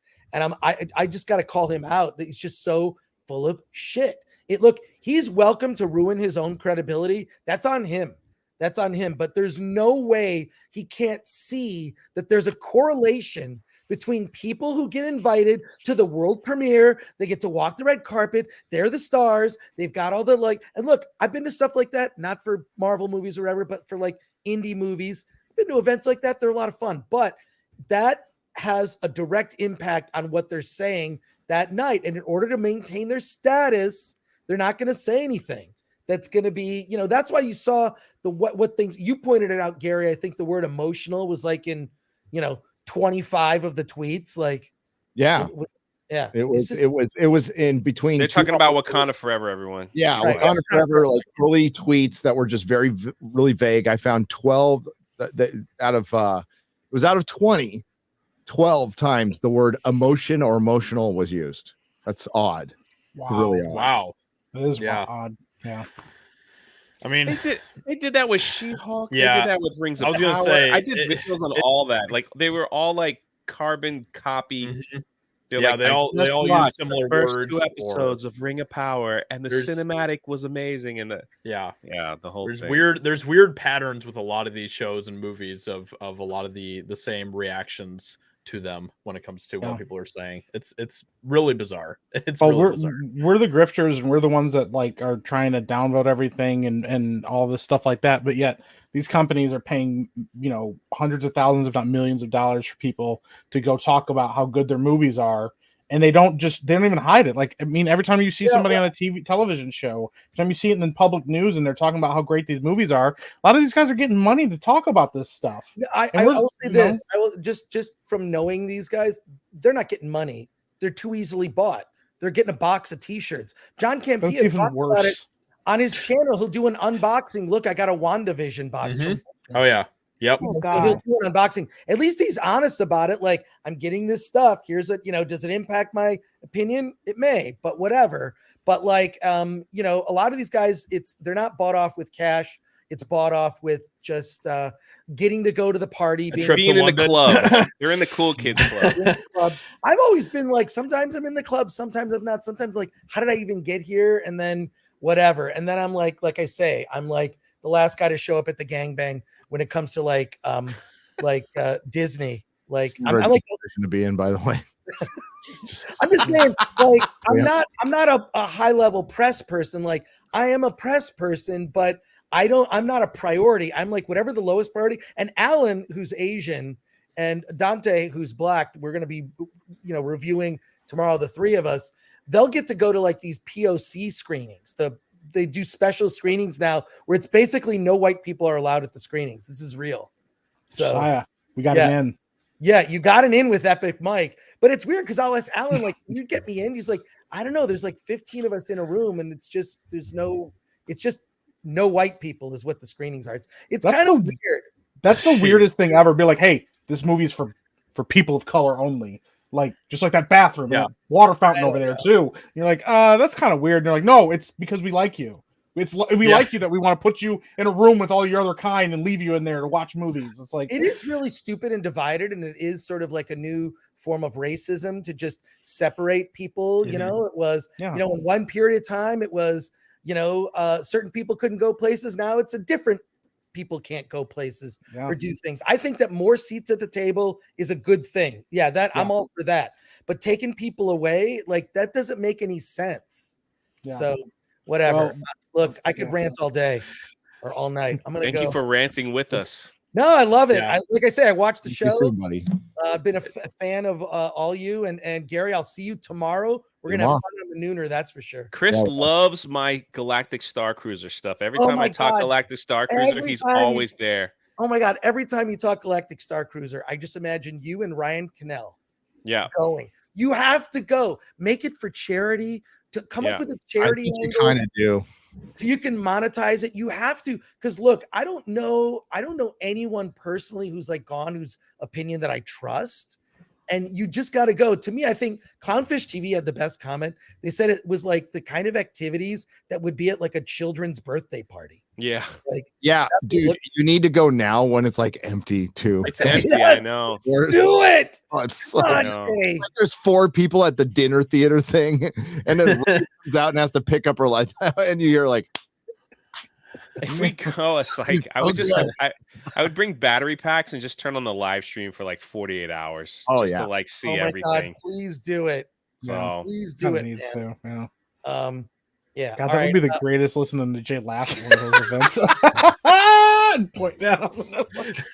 I might Travis cry Scott. like out of like this is so bad. I'm crying. Like I'll make Ryan play the space bingo. You know, and they have line dancing there too. But you gotta. I'm telling you, I think it's so. It's important for you to do it, and if you can monetize those videos, maybe donate the money in some way, or use it as a way to raise money for charity, just go because I think you can build another house in Mexico. Yes, definitely for sure, man. I think that'd be awesome. Jay, definitely. you got to do it. If not, I mean, do you really love those kids? You have to go to the I'm working on it, man. I'm working on it. All right, I'm out of here. Thank you, Chris. Have a great one, man. You too. Be You safe. too. Always great to hang out with you, and just like I love listening to the show. Hey, listen, these days. we are trying to get to California to go to the opening of Super Nintendo World in Hollywood, and more people are like, we want to go, we want to meet. So I got your message. So it's like once we get an opening date, like when a confirmation from Universal Studios Hollywood that it's open, and also I want to bounce over to Knott's Berry Farm. I've never been there, so definitely call you, man. Like we'll hang out and get together and do all that together. It's gonna be awesome. Yeah, I would love that. It'll be a blast. All right, take care, everybody. All right. See you, Chris. Okay, later. Bye. Bye. He just had to put that back up before he left. I'm gonna read some super chats I'm gonna try anyway. That could be interesting. Good luck. Yeah. Jack Hudson, $2 super sticker. I don't know what it is, but thank you. Your avatar is great, by the way. Yeah. Malik Gurley for $2. Ragnarok is upon us. Yeah. Let's go. All right. I don't know if it's. Did you want to contribute to that statement? I'm assuming he's talking about God of War Ragnarok. It's dropping in like an hour. I'm pretty sure that's what he meant. Yeah. I thought he meant real Ragnarok. Me too. Silent though, and everybody's like, it's not a good thing. And Josiah's like, yeah, dude, yeah. Into the world. Well, to be fair, it's the end of the world for the gods, not for. We'd be fine. So, you know, somebody emailed me and they said that they would pay for me and Ryan to go to the Star Cruiser like way back when, and I said no, I don't. I'm like, give your money to charity. I was like, I don't want you to spend that kind of money, $6,000. I was like. He hasn't emailed me back. I was like, maybe he changes. He'll ask me again, and I'll send me to go to that. If we go, we got to wear our Gina shirts like the whole time. You know, the whole thing. There you go. Eric for $5 says, "Here's $5 to save you, Jay. I love you, kind of." Thank you. I love you, kind of too. Tinsote for $2.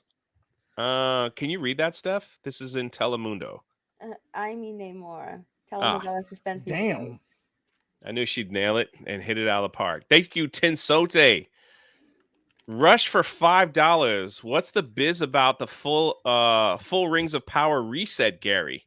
What's this business about the? Okay. That's not what I said. Yeah, if you go to my video, and that they quote me in it in the and thank you, Bounding, for putting the video and everything, but I think people are kind of taking that wrong. So promotionally, they're rebooting promotionally. So they're going to act like we didn't attack the show constantly for 2 months and call it shit. They're going to act like the fans didn't fucking hate this, and they're going to try to roll out some influencers and just try to get people to binge this.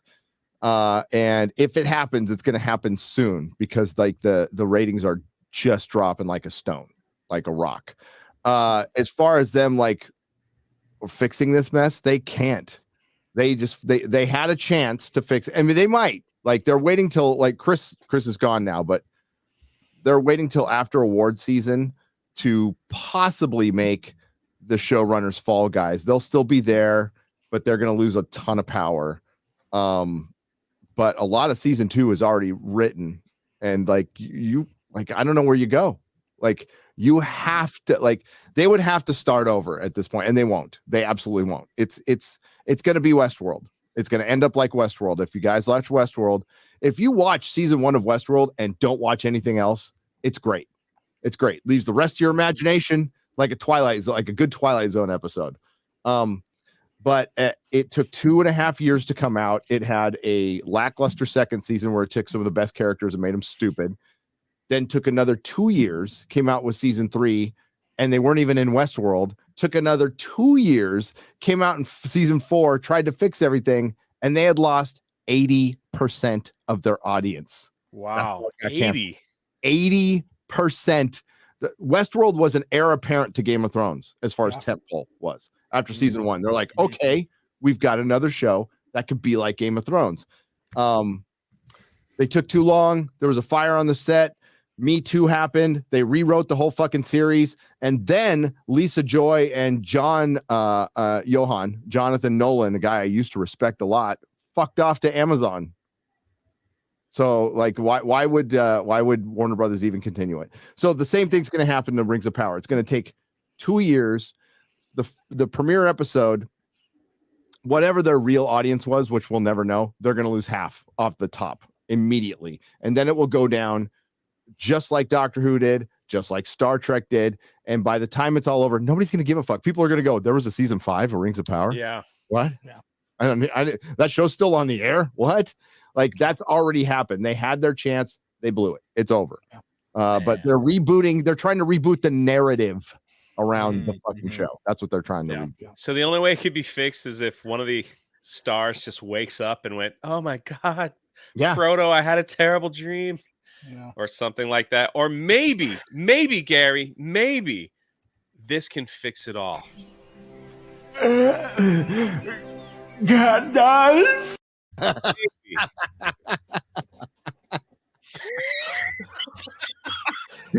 I knew where I saw him serving. I was like, I got a clip for this. I could do it. Josiah's upset because I hate you, Jay. Every time for like a month, like every time Josiah tweeted, I just wrote Gandalf. Like it's Gandalf.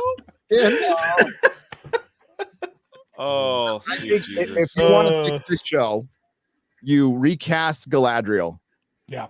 And you get and then you just kind of like you can't erase the first season, but just like I would just not refer to it anymore. And you're like, just start at season 2, recast Galadriel. I've got a video coming out in a week. It'll be after Wakanda Forever. That's the tease I put in there of like kind of the anatomy of how we got here, like how. Wow. Yeah. I've talked. Congratulations on a 1 million viewed video. Oh, thanks. That was pretty awesome. Thank you. I did not did not expect it, but you know what? I gotta trust Perry. When Perry comes in my Discord and goes, "This is my best work," I'm like, okay, and it was. But damn, Perry's awesome, man. Great. Yeah. I would love to see what those analytics look like. I'm working on like 100. Anyway, you are Barmy for $2. Channel, right? So it's all relative to your channel. It'll boost up when the channel boosts up. Yeah, I'm happy, man. My channel's not dead. I don't know why that rumor's going around. It's not dead, and you don't want to do those. Cross 68,000. I'm good. Yeah, no shorts for me. Don't do fucking shorts, man. I'm happy. Don't let Jeremy. Basically, I think you meant don't let Jeremy in. Invite Dan Vask instead. Jeremy would fire me on the spot if I invited Dan Vask. Dan Vask is in the chat. Yeah, I know. I was under strict orders not to talk to him, mention his name, or invite him on the stream from Jeremy because I demand you invite him. So I mean, obviously Amazon would never do this, but Josiah's chiming in on a super chat 3. All right, go ahead, buddy. What's that? Go ahead, man. Yeah, I mean, obviously Amazon I don't think would ever do this, but don't you think it would be more beneficial for them if they did just like completely clean slate, start over from the beginning? Be like, we effed up, we're gonna start over with a whole new thing. Yeah. I mean, Zaslav again did that with they were committed with the actors through season 5, and he said, "We'll pay the actors. We're just not going to make season 5 of Westworld." Yeah, that's it's fine, and we'll cancel Batgirl. Yeah, I mean, well, imagine I mean, you have immortal. I mean, I do agree 100%. They need to recast Galadriel no matter what happens. But you have characters that are immortal. Like you can jump 500 years into the future. And everybody that was on the cast other than the elves are dead. Now you don't have to deal with them anymore. It was never that. I mean, the concept of the show lent itself to creative writing and creative storytelling and something that we hadn't seen before if you were going to do something unique. And instead they went with the most generic, by the numbers kind of story you could go with that everybody fucking guessed on. And they were like, you guys are going to be surprised at any moment. You'll never see it coming who Sauron is. We're like, we fucking guessed it. I know people that didn't watch the show that fucking guessed it. My wife hadn't seen a single episode, and she saw Halbrand, and she's like, is that Sauron? And I'm like, yeah, it is. You really guessed that one really fast, didn't you? Yeah. But the thing is, I mean, once again, you have a unique concept for a show that could differentiate itself from Game of Thrones with all these characters and players on the board and legacies and all of this stuff, and instead you just fucking made a shitty love story with it. They could course correct. I do agree with you though that you can't go along with the lady that plays Galadriel, Morfydd Clark, anymore. You can't do it. She's terrible. She's actually one of the worst characters I think I've ever seen in a show. Oh, yeah. Period. Actually, it's hard to think of a character that I've seen that was that bad. Yeah. So it's embarrassing. It was a show devoid of masculinity. Yeah. There was just no masculinity in it. It was so effeminate. It was you can't have effeminate Tolkien. I mean, he's ethereal. You have elves, but this dude is not effeminate. It was no. No. There was too much slow motion for me. I gave up after the third episode, and it was brutal. Then I came back in for the final, and I realized I didn't miss anything. So yeah, it's true. I was like, hey, this is how we watch these shows now. Just watch the first two. That's how I'm doing Andor. I watched the first board, and I'll probably watch the finale. And, that's go crazy. from there. CJ for 10 says, hail the fellowship. Yo, Jay, ban Jeremy. You're the captain now. That's right. I'm the captain. I'm the captain now. I have the power. Just so everybody knows, I did send Dan Vask a link to come in as a surprise. And Jeremy would be mad, but he said, I'm in bed. So there's that. So y'all can get on his case for not coming. Yeah. Flag Ninja for 5. I'm getting substitute teacher vibes, but I'm all for it. Pretty much. That's where I'm the substitute teacher. The show must go on. It must go on. Even if 2 of the main guys fuck off to go do some political thing. That's why. That's why Jeremy was like, "Can Gary? Can you please come on? Because Jason." I actually offered to come on, man. That's what I did. Oh, I said, I'll come on. Thank you. Jeremy volunteered to be on the first episode of Friday Night Tights. Couldn't commit to anything, and the dude hasn't left. Can't get rid of him. That's true. I was on the 5th episode of Friday Night Tights and the 7th. Yeah, I remember. Good times. Yeah. I was there. I was there at the beginning. Good times. That Anthony, was quite a while ago, Jay. It's been a while. Dude, you could have been on. I haven't said anything. Jeremy sent not you upset. away. Jeremy's the one who sent you to take all the kids to SeaWorld during the I know. show. Yeah, that It's was like, fun. whoa, Jeremy. I Why'd was you do on. I fell asleep in Vegas. I missed that one. Yeah, that was fun. one of the greatest memes ever, though. It lasted a whole year. Yeah, Gary turned into something just epic. yeah. But I did get Gina on, so that was pretty In good. Dallas, yeah. I was able to pull that one off. Just Wasn't living your life sure. with Gina, huh? You know what's funny about that was this is true. It was I was like, we're in Dallas. I was like, Gina, you want to go on Friday nights? And she's like, huh? Is it here? And I'm like, well, it's here, but it's we're gonna go through my phone. And she's like, do I have to call somebody? It's like, no, I'm gonna push a button and you'll talk to Gary and Jeremy and all them. And she's like, all right, I got 10 minutes, right? I was like, I text around, I was like, dude, I only got 10 minutes. You better send something over. So he sends me the link, and she's like I'm holding a phone in my hand, right? It was this crappy phone because Jeremy doesn't upgrade me, and I'm holding it like this, so it would not.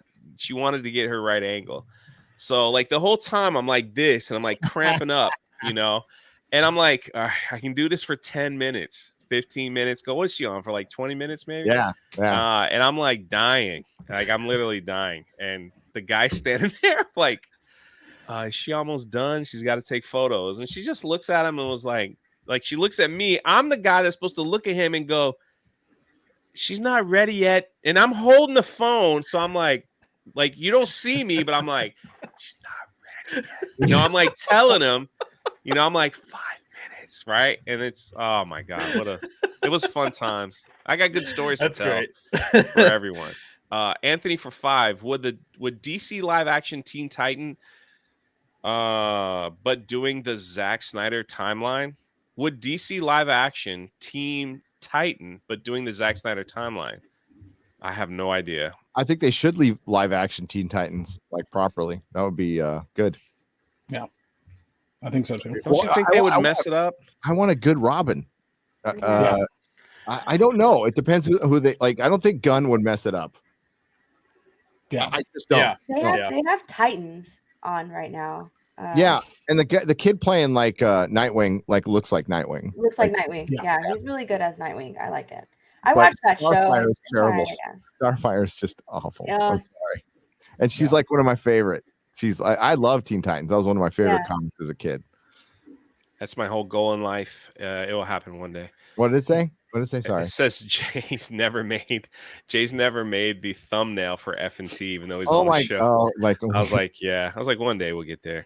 Barry Smooth for 5. Bye, Beto. Good job, Texas. You fake Mexican. Bye. Yeah. Get out of here. Yeah, I know. This is Beto.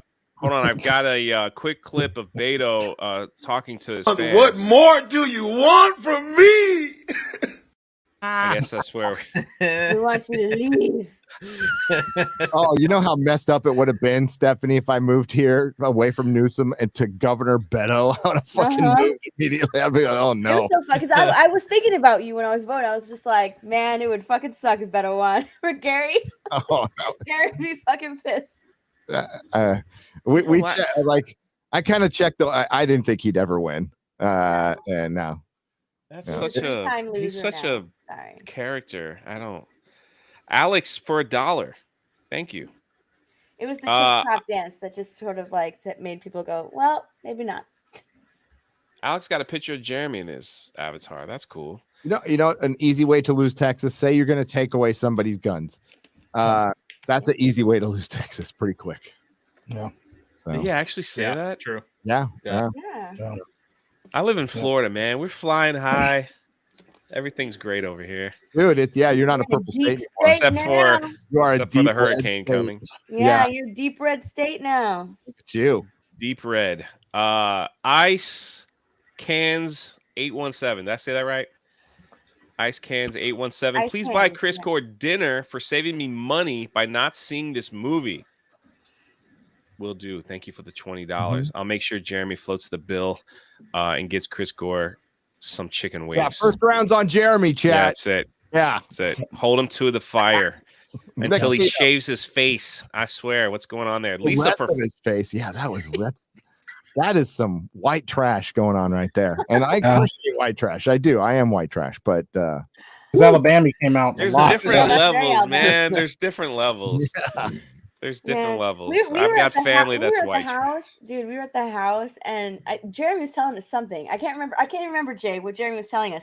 But dude, I was listening to him talk and I'm like, why is your accent so thick right now? Like he went full Alabama that one night. Full Alabama at one point because his accent was so incredible. Did he get buzzed or something? No, he just got comfortable. So he got way too comfortable in his he let the mask slip. Oh, he did. Accent just came out. That's great. Yeah. Lisa for $5. Jay got Gary on Tuesday night's main event. Trick is, when is Jay on F&T? Poor Jay. There's been opportunities I've missed because of Jeremy. We'll get him back on. We'll get him back on. It'll happen. I'm not begging, not pushing. I know. Maybe I want actually kind of like the meme now. It's kind of funny. It is, but like I want to do like a fun holiday thing around. We'll do something. Wait till my book comes out. That'll be good. I think this is going to be like such a white pill winner. I really do. Starting like things aren't going to get fixed overnight, but we're seeing like the shift, the cultural shift happen right now, and it feels good. Yeah. It feels good, doesn't it, chat? It does feel good. Damn it!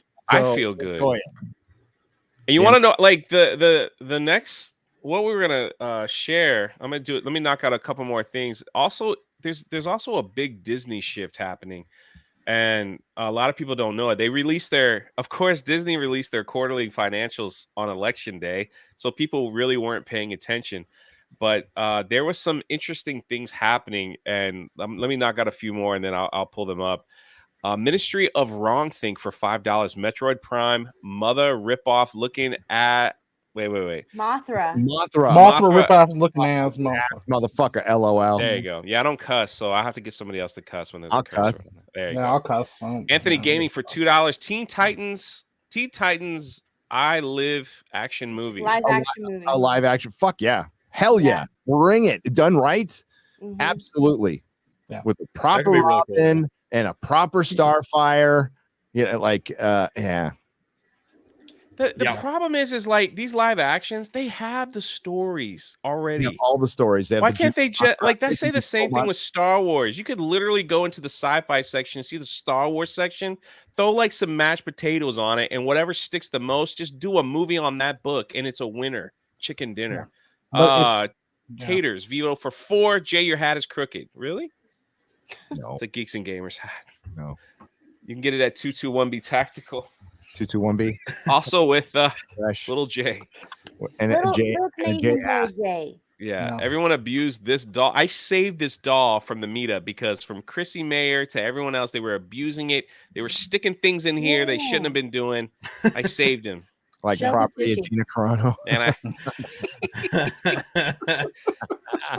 Gina's getting one, by the way. I can't believe she's getting one. Anyway.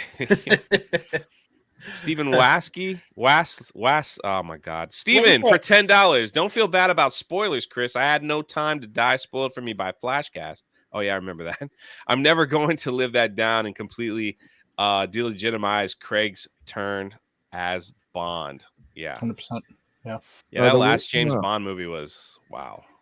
Thank you for the $10. Were Game of Thrones season 8 when those came out and we read them and like, no. Didn't think it was real, did you? Yeah. Oh. Good Lord. Yeah, that was bad. You know, the spoiler that came out that I thought was like couldn't be real was the She-Hulk finale. Yeah. Oh my God. And I was like reading it. I did a video. I was like, there's no way they're gonna do that. There's no way they're gonna do that. Like I have like She-Hulk #1. I have them all on my shelf there. Like I love those comics. Like I know she breaks the fourth wall, but they're not gonna make her more powerful than Thanos, where she could just do whatever she wants. And they did. And here we are. So She-Hulk is now the most powerful person in the MCU. Yep. Because she could just go talk to the manager. Yeah. Floki the Mad for $2 says, can't wait for Epicverse to show him how it's done. Let's go. Absolutely. I'm working on it. A Ryan poster, by the way. What's that? I wasn't able to get a Ryan poster. Oh. Yeah. I can send you one. I got some spares. Oh, that was really nice. I was going to tell her, sorry, that was exclusive to the meetup. You can't never get one of those. Chris W for 10. Does Wakanda Forever break $1 billion? I think we asked Chris that already. I might have asked him because I saw that super chat come in. Yeah. He said it might, right? Did he say it was like it might break $1 billion? It all depends. I don't know. Like Thor: Love and Thunder did not do well at all. Dude, I hate that film. I love Thor, and I knew the story. I kind of knew the story that Jane Foster. I don't want to get into it, but it was going to get cancer, That's all in the comic books. Yeah. But the movie was. It made me aggravated. It was atrocious. When you know the story, and then you see what they put on the big screen, and you're just like, "What the?" Yep. Floki the Mad for 2. Meet up in Michigan. When? That's up to maybe sometime next year after winter. That'd be fun. How far are you from Wisconsin? Not that far. Like, I mean 3 hours. Yeah, okay. 4 hours. Yeah. I mean, my wife has like the second house, her brother's house, but she calls it her second house in Wisconsin. And okay. We're gonna go up there next summer for a good long spell. Okay. So, I'll go. We'll do it. We'll get them on the boat and get them over here. There you go. Yeah. Get him on the Badger. I just want to get some cheese.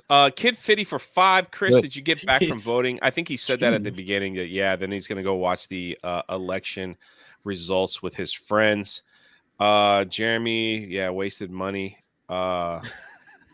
Taters for $5. Indiana Jones 5, Crossing the Red Sea. That was a woman. Oh man, yeah, that was rough. All right, hold on. We'll get back to them in just a second.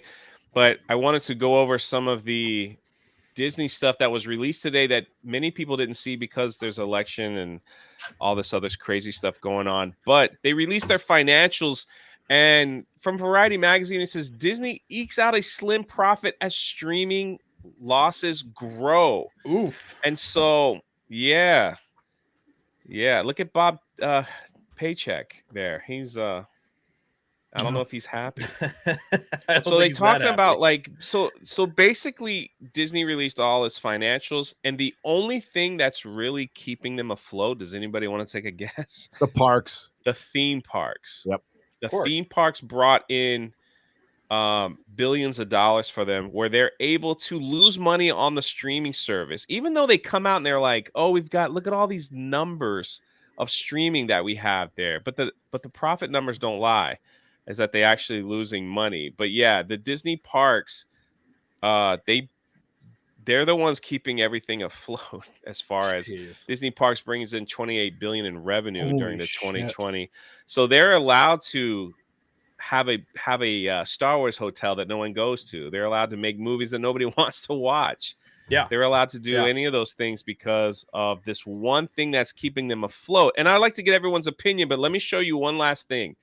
But that might not last because just a month ago, the theme park census report came out, and for the first time in its history, Universal Studios, and here's the standings right here, has crept in over. It used to be Magic Kingdom, Hollywood Studios, Epcot, Animal Kingdom, and then I will say this: they didn't add the California parks. It's Disneyland and Magic Kingdom were the top 2, and then all the other Disney parks, then Universal was below them.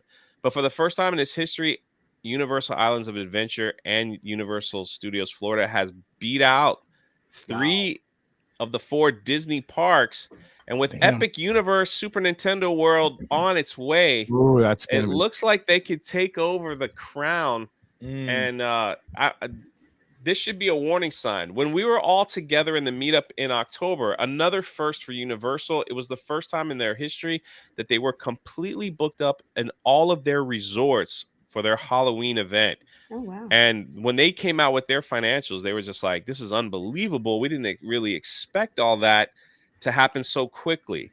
So people are paying attention. So they see the parks are outpricing the average family, and their rides keep breaking down. They have an average of like the whole there's a whole line of statistics we can go into. Their movies aren't doing well. Their streaming service is losing money.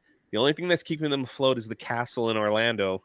So that's one thing out of their whole entire stock that is just holding on.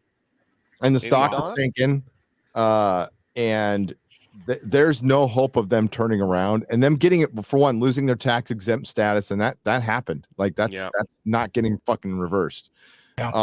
And then getting involved in politics was their undoing. Absolutely. And then Christopher Rufo, was it Russo? I always get it wrong. Sorry, dude. who did like the Lord's work by exposing all of those Zoom meetings where he said, the not so secret gay agenda, going after your kids. That's going to be like that's attrition. That's just gonna they're in entropy right now. Yeah, and it couldn't happen to a nicer fucking company. I hope they fucking fall apart and die. That's how I feel about it. I don't care about redemption. I don't give a shit. I'll never go back into a Disney park. Fuck Disney forever for getting involved in that. You're a family company. Fuck, Walt Disney is spinning in his grave right now over all this shit.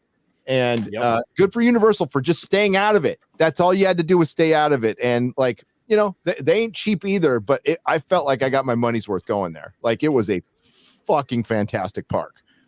Right. And I'm not like I like amusement parks. I like roller coasters, but I'm not going to go there every day. But like, I can't wait to go back. I want to bring my kids. Like, and I had no desire to set foot in fucking Disney World, and I never will. Fuck that place, man. Wow. Yeah.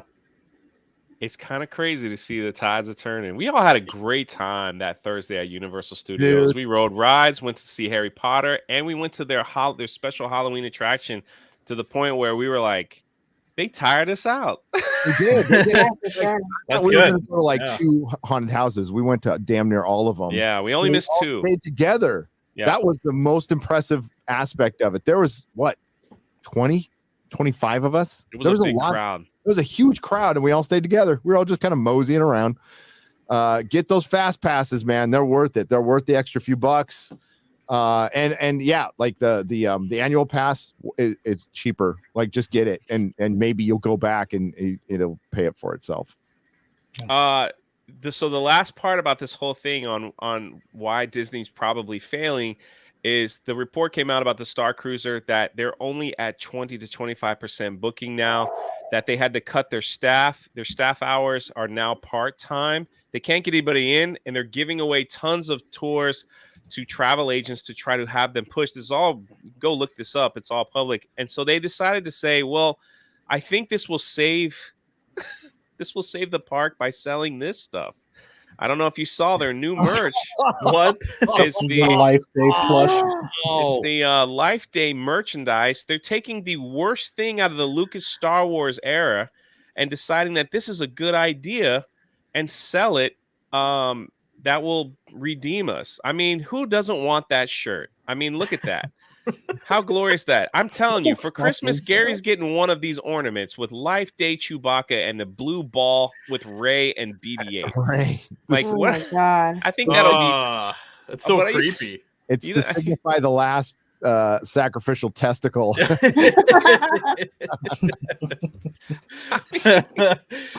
But this was their grand thought process to save the Star Cruiser, was to implement Life Day for Christmas. Jay, you could improve Star Wars overnight if you just walk in there and go, give me a couple of annual passes, buy me a lunch, I know, and I'll fix Star Wars for you. Like any of us in the chat, anybody could sit down and like tell them what they're doing wrong, and fix it immediately. Like it would cost a few bucks, but they're going to have to do this anyway. They're going to have to turn Galaxy's Edge into Star Wars land, the proper Star Wars land. I promise you that will happen. Yeah. And the hotel will be the same. It'll turn into the Cantina bar or something like that. Yeah. Well, the pathetic part is like, it's like anybody, like you just said, anybody can come up with this. This isn't like some complicated scheme of like, oh man, we thought this was going to pan out really well and everything like that. Like a child could tell you this isn't fun and I don't want to go to this. Like a child could tell you that these shows aren't good and nobody wants to watch them. It's like they just picked a lane and they said, we're going to go down this lane. And it doesn't matter what anybody says. It doesn't matter what all the warning signs are. It doesn't matter what the speedometers say, what all the experts would say, because we fired them all. Like, no, we're just going to crash this plane and we're just going to ignore everything that anybody has to say about it. And it's almost like what are you doing? What do you think that is this your way of resetting Star Wars? Is this like crashing the franchise? I mean, you're losing money like hand over fist. And when people said early on, hey, you guys are going to lose money, they're like, no, that's never going to happen. And then they did. And now they are consistently like, what is going on in behind the scenes that these people are so diluted to think like this is okay? Because it's one thing if you're like, oh, I'm a creative and I write things, so I think my shit doesn't stink and I'm just gonna write bad stories and pretend like they're good, or all my friends will give each other jerk off sessions in the writer's room and we'll feel good about it. But like the fucking theme parks, man, like it shouldn't be that hard. It's fucking Star Wars. So in Orlando, you can see they put Darth Vader next to Buzz Lightyear in Tomorrow World. They wouldn't put Darth Vader in Galaxy's Edge for photos. Fuck, like you have a Star Wars land, and because of the Star Cruiser, they want to keep it in the same timeline because people are having an experience. So when they go to Galaxy's Edge, they got to keep it in the last. That's corporatism. That's like the foundation of corporatism. But what's interesting is like you go, like the Wizarding World, you go there and they put flowers next to Hagrid, and people went to just go see that, like just to go honor like something like that. That should tell you like what Universal's doing versus like Disney. Like they honored something that was important. People are like, I want to go get a picture of that and honor somebody that fell like in that we lost. Wait, hold on a second. Because let me tell you something, Josiah. If your quality of movie doesn't top this from the Galactic Star Cruiser, you're going to be in trouble. Because look at this quality right here.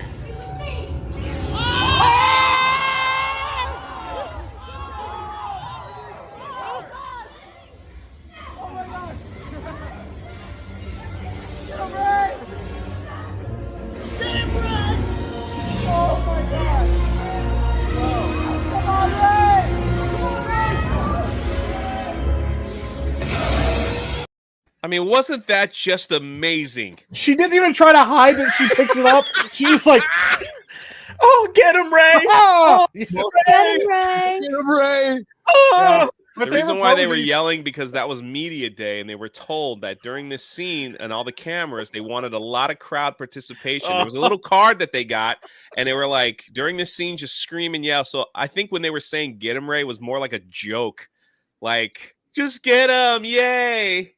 My favorite part is when Kylo spins back around and you can tell he's lost for a second. He's like, there's some panel. $6,000 and he won $6,000.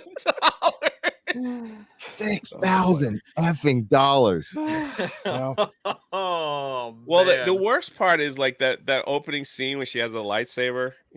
It's like they teased that for months. They're like, you can get a retractable blade, but you could see her put it down carefully and pick up. I was like, you couldn't even like fun you can have in Vegas for $6,000. Holy shit.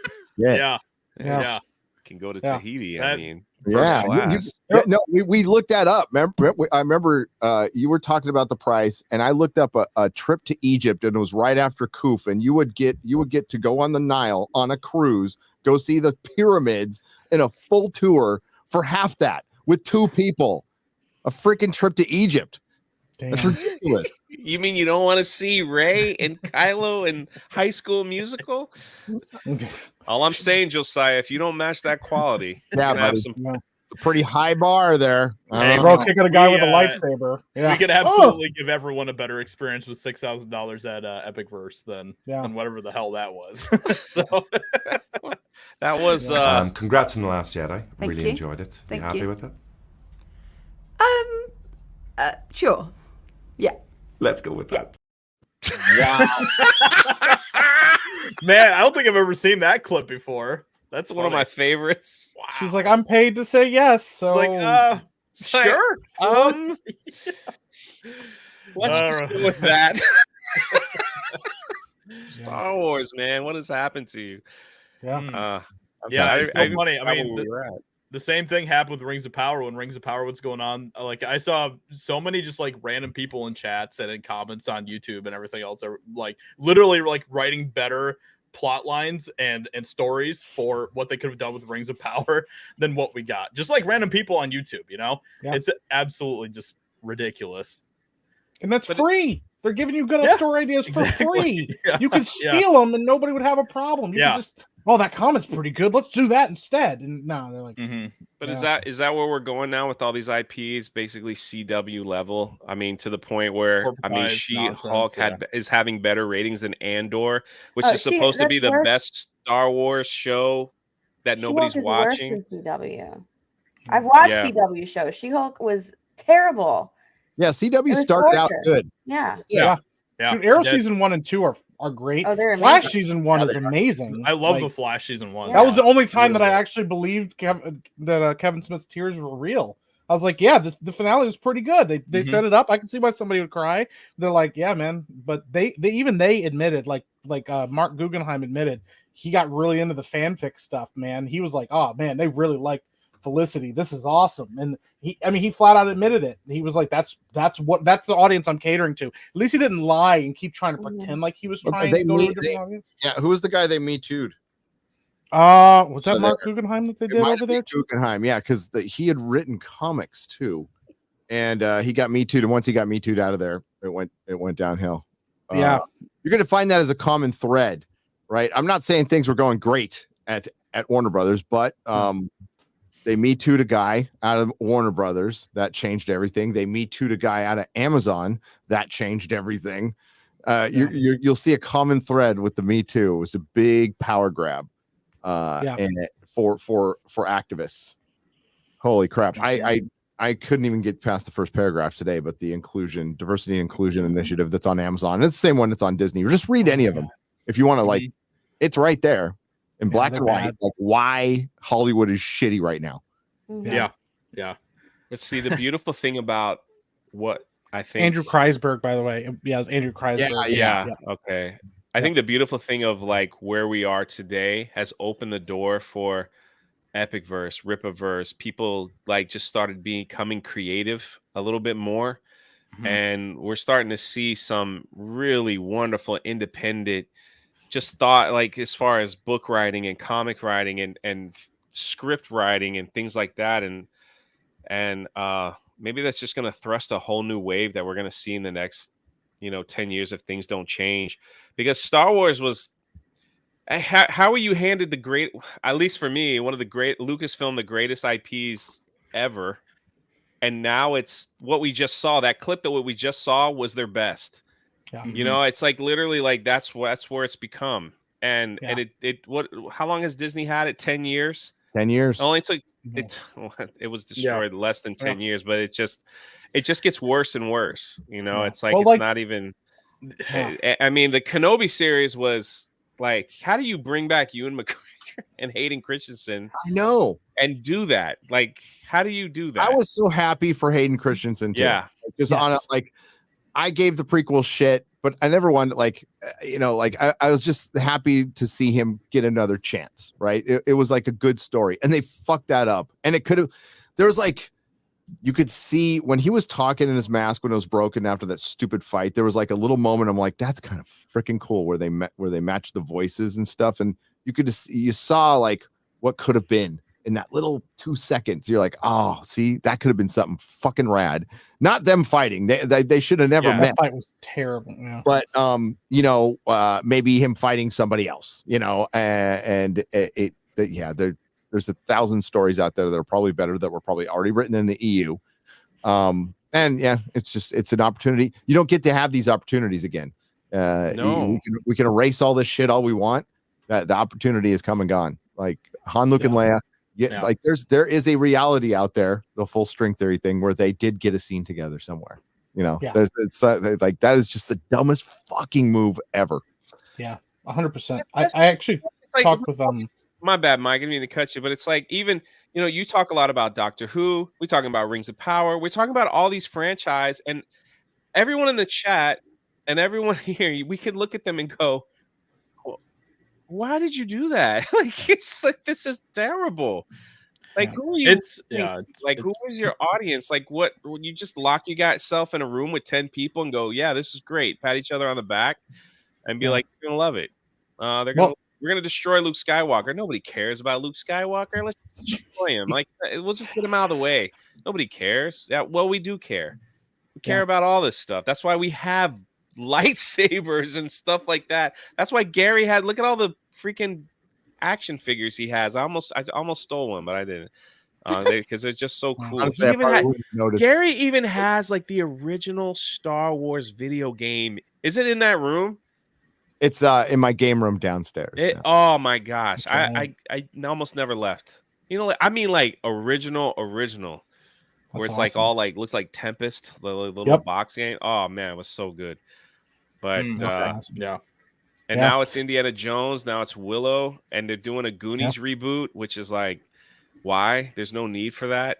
And it just going down the line, man. They're gonna like take them all out. I mean, as a creative, like you always look at these franchises and go, I would love to make something half as good as that. And you're like, but there was like a big door in front of you. Like me and Josiah talked about this for years. That's a big door. You can't just push that thing open. You get lucky to get part of it. That's the dream, is like, oh man, maybe we could become a writer for Star Wars or get on a project that we can make in these franchises. And like, we literally just one day watched the door fly open and everybody's just dead.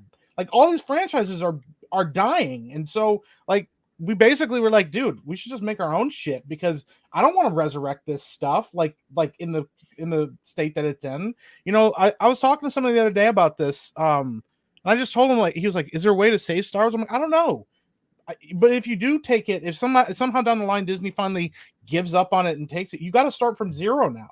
You don't get, like, Princess Leia's dead. She's gone. You don't get to have that anymore. They took that opportunity. Yeah, but you want to know something though, Mike? If they were to do like a Thrawn series from the original books or something from the EU, and they recasted Luke with a younger person, us Star Wars fans would be okay with it. Yeah. Like I would be okay with it if they stuck to the material, they gave us a good product, they honored like what was going on. We would be okay with it. Do what Disney used to do. Vault that shit. Vault it for a good long time, a decade minimum. And then you're going to have to start from scratch. Yeah. And hopefully there's a new regime that knows how to make something, and you go from there. But like it'll never be. But is that the same way with Doctor Who? Is that the same way with some of these other? I think with Star Trek in particular, I think Star Trek is awful. Yeah, it needs to be shelved for a long time, and it sucks. But it's so fucking bad. Yeah, and that's the problem with obviously with Disney Plus, is that they're just going to keep on pumping out all the crap in these franchises, and they're not going to stop. So yeah. I mean, I just read Matthew Kadish. It's from that article he just posted up that Disney streaming lost $1.5 billion in operations. That is horrible. Only made 1% income growth from the same time last year. This is across all platforms. Okay, hail Matthew Kadish, by the way. They put out more stuff this year than they ever have.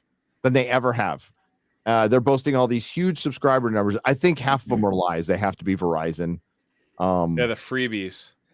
And they're going to have to be more honest if they're going to go ad. They're going to have that ad tier. At least the companies are going to have to see the analytics, and somebody might talk. Who knows? I hope somebody does. Please, that'd be great. Well, that means they just stay. Even if they're bringing in money, they just spend way too much of it on terrible shows that nobody's rewatching. Yeah. So exactly. Yeah. I mean, Star Wars is pretty much a streaming show now. It's like there's nothing, and it looks like they're pushing Marvel. At least Marvel's pumping out horrible films that end up on Disney Plus in 2 months. So it's shitty and as horrible as Netflix has been. Okay, not cuties, but like they're changing. They've purged their woke employees for the most part. They need to purge some more. Lauren Hisrich, the showrunner for The Witcher, needs to be fucking fired immediately. Reed Hastings, you did a video, Josiah. I watch all your videos, buddy. Reed Hastings voting for basically a Republican mayor. The mayor in LA is a Republican, but he had to call himself a Democrat just to get vote. Exactly. I don't know if he'll win tonight, but like he got backed by Reed fucking Hastings, the CEO of Netflix. That is insane. Yes, I was so shocked by that.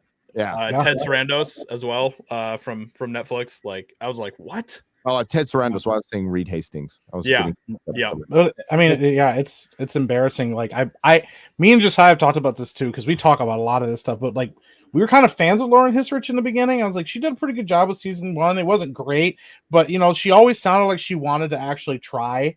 And then season 2 was like, what the fuck is this? Like you could tell. But you know what? Like we're like, okay, well, sophomore slump that happens with some shows. They're trying to find their identity. Episode 1, I still think episode 1 of season 2 is some of the best Witcher we've had because very isolated, self-contained story about monsters and stuff. I liked it, but I was like, the rest of the series was awful, and now like Henry Cavill's gone. He just walked. At the Blood of Elves, which is a great book. Yeah.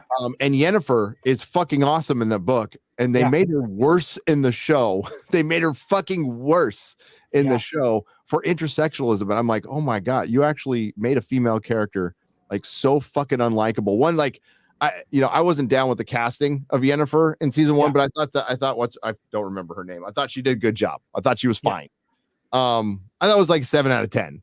Right? Yeah. But holy shit, did they just go full Netflix in the second season? I hated the second season. Like, I agree with Mike. I did like the first episode of season 2, actually. But you know, that was like a story about Geralt and his friend, and it was a very contained story in that. And then we started to get into, you know, the rest of the world and whatever else is going on, and it just was like, what are we doing? This is terrible. And it's sad. Everything at the end was so fucking bad. Oh, it was. And that's the thing. It's like you have, like you said, these are already badass, well-written female characters. You didn't have to change anything about them to adapt them. And they're like, no. Our idea of what badass female characters is better. Like, you know, this like horrible pandering, you know, we have to make them look as badass as possible based on our standards and stuff. It's like, no, you never needed to do that. Galadriel was an awesome character. You never had to do that. But they don't have any idea how to actually write female characters. They're actually more sexist than people that are like, that don't even like women. Like, it's embarrassing. You're like, you have an opportunity to slam dunk and be like, oh my God, these are awesome characters, and nothing.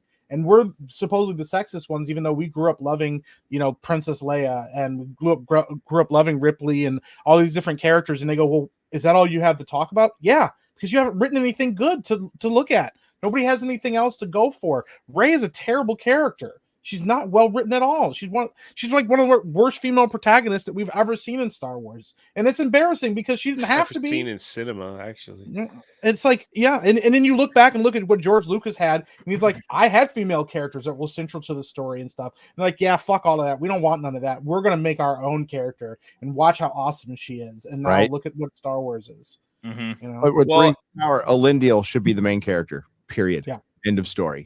That should be the main fucking character. Gil-galad should be there, not an idiot. Brimbor, and you can do it like you could do it in 2 parts. I wouldn't have done it in 3, but you can do it. I mean, you could have like done an epilogue for the Forging of the Rings. We don't need to actually see that.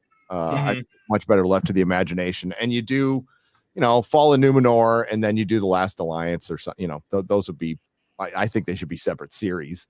Yeah. But like fitting them all into once is just a bad idea. And by the way, that wasn't their idea in the beginning to get everything in at once. It wasn't. They had a more coherent plan and possibly much better writers, including one of them who wrote Dune. Really? Yeah, that would have been better, wouldn't it? Yeah. Wouldn't that have been better? I can hear nerd cookies. Yeah. So was that kind of like before they brought on JD Payne and Patrick McKay, or JD Payne and Patrick McKay were supposed to be like, they weren't supposed to be showrunners. They were supposed to be there to write, to help write. I think that's how I heard it. Okay, but there was 4 people kind of in the running. One of them had a bad pitch, but he still was like really fucking good. Dune writer. And it just didn't work out. It didn't work out because Roy Price was the head of Prime Studios, and this is news national. This isn't like some inside stuff. He got Me Too'd, but what happened after that is what's interesting. Tom Shippey getting unceremoniously fired. The biggest early red flag that we had. Yes. Sure. Yeah. And it's because the man had Tolkien's back. So we'll just say that. Absolutely. Hail Tom Shippey. We love you. We love you, man. But Mike, Ray bypassed the compressor. I bypassed the compressor. I'm gonna read. You know how to do this, Han Solo? You moron. I just found this ship and I know how it runs better than you do. Yeah. Oh my God. I'm gonna read. I'm gonna try to get through some more super chats. Everybody good? Yeah. Yeah. Go All right, for it, everybody's Jay. happy. All right. No, I'm not happy, but we're here. Albert for $5 Do you really is. care if I'm wait? Do you really care if I'm happy, Jay? Do you? I do actually. I do. No, you don't. Shut up. I really do. I do. I don't care if you're happy. I get by just fine. No, I'm just kidding. I love you. I did my best Thursday. I wanted to make sure you and Miss Nerdrotics had the best time at the theme park. And I was so stressed out that day. I was like sweat. I had to change my shirt. Y'all didn't even notice. I was like sweating so bad. I was like, God, I just hope they spent a lot of money. I just want them to have the best time. So, you know. Poor Miss Nerdrotic had to put up with me on on 2 planes. So she's a saint. Because I am awesome. Not fun on planes. I am not fun on flights. I am not a fun person to be around. I cry on planes. Really? I love to fly everywhere. I don't like to fly. Oh. And our plane got delayed a lot, and we were like, oh, we're not doing this anymore. All right. Albert for 5. Kate Capshaw got tons of hate for her Temple of Doom character, but I thought she was great, and her character overcame her fears to help save the day. I didn't mind her at all, actually. Actually, Temple of Doom is my favorite indie film. Oh, you're high. It's good. It's grown on me. She grew on me. I think she's still the Yoko Ono of nerddom. When she married Steven Spielberg, he became part. He was always kind of one of us. She was in space camp. She was one of us, and then he married her, and they adopted 19 children, and he became Hollywood elite. And he just completely forgot that they wouldn't nominate him or give him Best Pictures because they fucking hated him. Yeah, the longest time, and we as fans hated the Academy for that. Raiders of the Lost Ark should have won Best Picture. Chariots of fucking Fire. Are you kidding me? Raiders of the Lost Ark. Nobody's watching a bunch of old Englishmen run in slow motion to a decent Vangelis soundtrack. I think Raiders is one of the few perfect films ever made. But for some reason, I had more fun with Temple of Doom. Greatest adventure of all time. Great acting, some of the greatest editing, some of Spielberg's best directing, practical effects were great, best acting, the perfect mix of levity, horror, and adventure. It was just fucking everything you want in a movie. Absolutely, I totally agree. That and Die Hard. Steph, this is for you. Can you read this? Alberta Night Retro for $2. Obligatory She-Hulk fears Steph. Yeah, she does. I believe it. Pimp Daddy Propane. Interesting. Gary dresses like a true Texan. I tell you what. Did I say that right? And Jeremy and Ryan are out making Broback Mountain in the in the Fazoli's drive-through. Hail Chris Gore and Tuesday night's main event. Thank you, Pimp Daddy Propane. I love the avatar. You have to read it like Hank Hill. Pimp Daddy Propane. There you go. See, that's why Steph's here. Ooh, Vance won Senate for Ohio. That's good. Sorry to interrupt. No, interrupt. He did. Yep. No, how's Carrie Lake doing in Arizona? Does anybody know? She's not doing well. No. What? I know. Yeah. Considering 25% of the voting machines were broken. Yeah, she's not doing well. Sus. Yeah. Yeah, same in Michigan. That ain't right. That ain't right. Yeah, something's fishy. It's fishy in Arizona. Bazil 578. Hello, guys. The Orlando meetup was awesome. Unfortunately, the wife and I caught. Ooh, really? Oh no. The coof afterwards, but we cleared quarantine. We were able to vote. Wow, really? I'm sorry to hear that. The Orlando meetup was amazing. It was amazing. I'm sorry that you got sick, but glad you were able to vote. Gary, you enjoyed. You didn't get to talk about the meetup much. Had a blast, I'm sure. You had a nice line going around your table, and it was insane. It was absolutely insane. I was I don't know what I got some cold or something, so I was half out of it. But I had so much fun. I didn't care. I just powered through it, and we went to Universal that second day. But the meetup was a surreal day. It was awesome. We're there, and then how many people went to Universal? City Walk was wild, man. We were all just hanging out. That was a good time. Yeah. I couldn't believe it. I never get sick on these meetups, man. Never. A lot of people get sick. I guess the change of water and everything like that. They get it. The lack of alligators made me kind of sick. Florida's well water, so it's a little different. You got to get used to it. Yeah, it's not good. It does have like a weird taste. It is weird. And once you It's get well used to it, water. Is that what it is? That's yeah. Oh, yeah. So I mean, like our well water kind of tastes good up here, but we have pretty good well water up here. Oh. You sure about that? Football frequency for 5. Thanks again for the G&G meet. Oh, thank you. Franchises are dying. Let epic verse reign. Josiah emailed you back about that Bigfoot story. I know you're busy. Thanks. Anything you want to say? I got it, and I'll definitely be following up with you on your ideas for that. I'm still interested. We just have a lot going on right now because we're literally just about to shoot our next epic verse thing. So yeah, it's a lot. Good story. Thing. Chris Gore, Nerdrotic, Epic Verse, and Geeks. Tuesday night's main event is the place to be. Wakanda Forever looks trash and embarrassing. Guess I'll find out in 2 days. You have the greatest avatar ever, and this person should be in a movie. He needs to save us all. It's Handyman. You know, Handyman is one of the greatest characters. I tried to get Rippa to put him in his Rippaverse like for a month. I was just pushing super chats and it's like, you got to bring Handyman back. He was great. Yeah. He represented the handicapped, and he was a superhero. It was awesome. Bazil, am I saying that right? Bazil 578. Indiana Jones is the best. Crystal Skull stunk. Agreed. Yeah. I walked out of man. You know what I thought when I walked into Crystal Skull? I thought they were going to do a film where someone stole the Ark of the Covenant, and they had to go find Indy to. I don't know why. I read that somewhere before I went in the film, and I was like, I thought that's what I was going to see, and that's not what I saw. It was a shame. No. Not even close. They showed like a little bit of the arc in the first, the first act, I guess. And I'm like, there it is. It's going to happen. No, it didn't happen. So I was like, well, there it is. Alberto for 5 says, Albert, sorry. I keep saying Alberto. Albert for 5. The Alamo Theater only allowed women in for the Wonder Woman 2017 on its debut night. They'll never see my money again. Is that true? Really? Boy, that's wild. Yeah. You can only be a girl to go see this film. That's weird. Yeah. You should have identified Taters. that thing. Taters for 5. Jay, read all the super chat in the Ryan voice. What's the Ryan voice? His super chat voice. I can't do it. There's only one person that can do it. It's not me. Sorry to let you down, but thank you for the $5. Chris Coran for 2. Turtles for Steph. Yay! I saw turtles in Florida. What's so funny? She Flag just Ninja sounds so for defeated. Thanks for the $5. I Flag can't do Ninja the for voice. 5. Can Jay invite Dan's Wellbone on Tuesday night's main event? I'll get right on that, Flag Ninja. Whatever you need. Commander Ed Stryker for $2. Oh no, the return of the Canadian Bear. J-Roar. Something.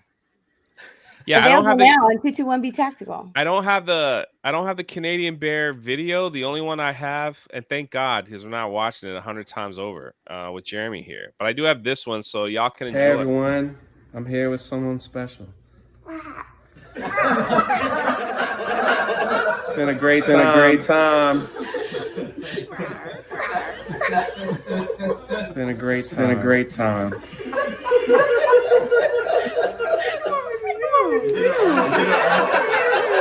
I think that was Gary that's echoing. It doesn't matter. Ghost Rider for 5 says Andor is not terrible. It's a drama, not the typical fantasy adventure Star Wars normally is. The story is in 3 episode arcs. I hear that a lot. That Andor is the best Star Wars that no one's watching.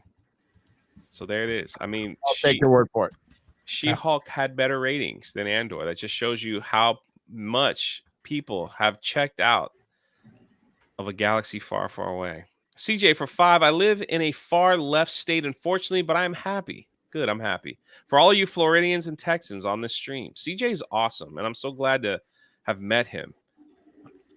Oh, thanks, Steph. I probably will show it later.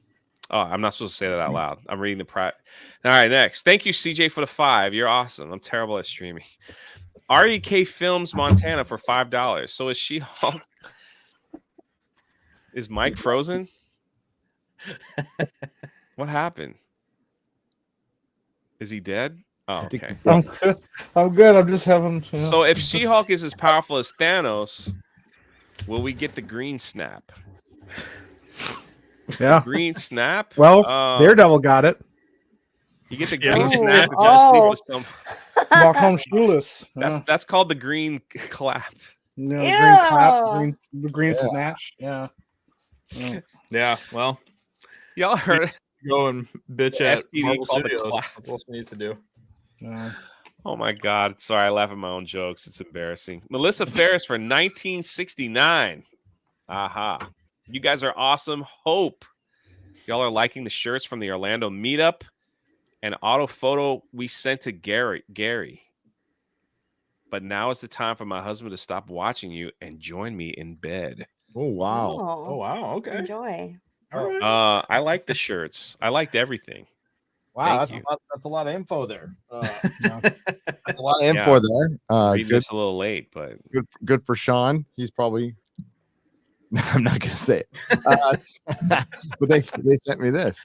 That is the. I know. amazing. You have no idea how That is- jealous we are all of that. That's all right, really so you cool. got that right. That is awesome. I got this. You got that one. I got this one. Oh, did you get the shirt Yeah. from Big Raj? Yeah. That's That's awesome. So great. I love What? that. Big Raj isn't like, you're not big, dude. I mean, like, you're tall, but you're in good shape. You know, Yeah. he's like He in was good great. He wore that shirt at Universal Studios. He Every did. time I saw it, I just died laughing. It was so funny.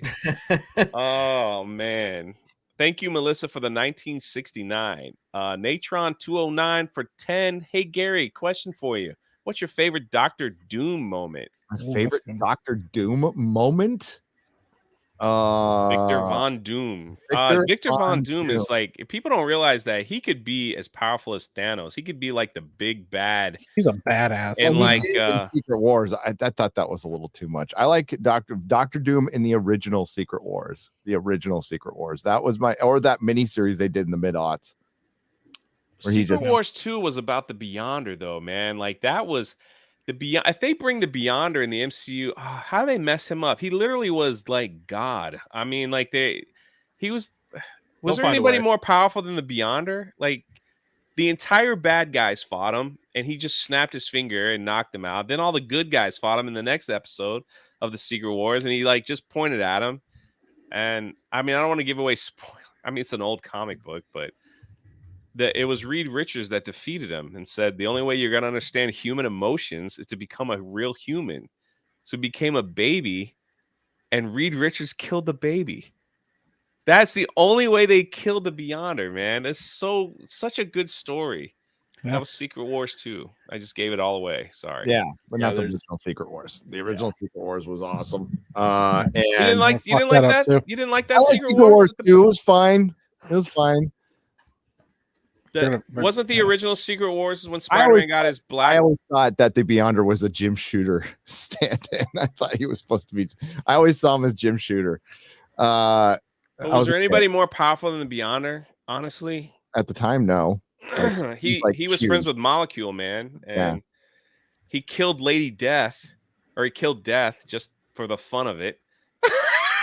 It's like, there's Death here. He's like, drink this, Death, and Death died. And then Molecule Man had to go listen to me talking comics. All I saw, Christopher Arcello as he was. Yeah, all I saw was Disco Jim Shooter.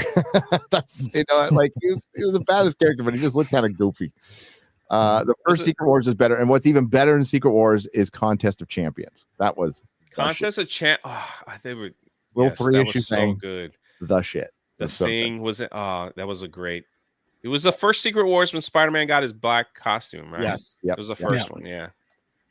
Which is a great story. It's a great story. It is a great. I have them all. I have you know what I'm doing with my comics? I have to show you. I'm getting them the number treatment. Where did you do this? Hold on, give me 1 second. Don't go away. Where are we gonna go? What if we just all left? We just all leave this. That would be funny. Don't leave, guys. Gary's here. He made me nerd out a little bit. No. I think he has that effect on most people. But remember, guys, because I'm not wearing pants. Remember, guys, we're not real fans. We don't read comics or watch any of these movies or. So I'm getting it numbered, right? Like I sent these out. Dope. So nice. That's really cool. Did you ever do that at your comic shop, Gary? You had to send it out to send what out? Oh, to get it CGC'd? Yes. to get them like You had to send them out and wait months to get them yeah, back. they take forever. Yeah. But I had I got #1 of She-Hulk, and like that because I pulled these out of the box because people were like, you criticize the show, but you're not a real fan. You never read the comics. So I'm like, here they are, all prestige. Yep. They're 9 rating. So yeah. Anyway, sorry about that. You don't want to get that way, but sometimes you just get one that's so obnoxious, and you just go, "Listen, dude, I own more comics than you. I've sold more comics than you. I've forgotten more comics than you. Piss off, you little anime avatar." Exactly. I just put him next to me when I was doing She-Hulk reviews. Just like anime avatar. Albert for 5 says Love and Thunder because somehow sexuality assaulting male characters by removing his clothes without consent while his woman friends do nothing is funny. That movie is top tier bad. Yeah. I don't think Marvel had a good film this year. 2 years. I don't know. Maybe. I don't know. Nal White for 2. Rippaverse, Epicverse, Mandy Boobverse. Yeah. I think we're all in it together, man. Yeah. We're in it to win it, crossover time. Yeah. Flag Ninja, you're doing a great job so far, Jay. Absolutely amazing. Man, thank you. Because Jeremy was like, if I screw this up, I will send you to Jesus. That's exactly what was going to happen. Sorry. All right, Jesus for a $2 super sticker. Thank you. Thank you, Jesus, for being here. Crimson Law for 10. Been listening to The Lord of the Rings recently and have found that the world Tolkien created has such great lore. It's actually a miracle that Amazon messed up that badly with Rings of Power. Yeah. I mean, Tolkien literally laid it out for everyone. It's like they didn't care. Somebody giving you an alley-oop. Yeah, and you're like, oh yeah, I could dunk this, or I could just stab the ball and take it home with me. Like, yeah, that's what they did. They're like, nope, we know better than Tolkien. We're gonna write the story he never did. So, hey, how do you do that? How do you say like, here's the world, here's all the creatures, here's where they go, hubris. And you go, okay, thanks. You don't need that. They said it in Star Trek best. Sheer fucking hubris. Mm-hmm. They just think they know better. These people are so creatively bankrupt that they're like, I could do better than that. I'm gonna do my own thing. I'm gonna put my own spin on something that somebody else established instead of writing my own fucking thing. Because if they wrote their own thing, nobody would read it. It would be terrible. Everybody would be like, we don't want that. But their hearts are as big as their feet. My favorite line of the whole show. REK Films Montana for 2. Raiders is why I got into filming. Why I got into filmmaking, hands down. Yeah, Raiders is. Yeah. The thing too, you know what else I loved was like I don't know if you guys have watched Jaws. I mean, I think everyone's seen Jaws, but like the making of Jaws was such a eye-opening for Spielberg, where he was like, what he wanted to do, he couldn't do, so he had to use creativity to make that movie work. Because the shark that he was going to use in the film like never worked, so he had to figure out a way to make the shark in the film. I was like, you see, that's creative genius. If you guys like Jaws, I don't know. No, yeah, Jaws is great. It's necessity is the mother of invention. I mean, that's why Star Wars worked, because these people were actually putting work into it and wanted it to succeed.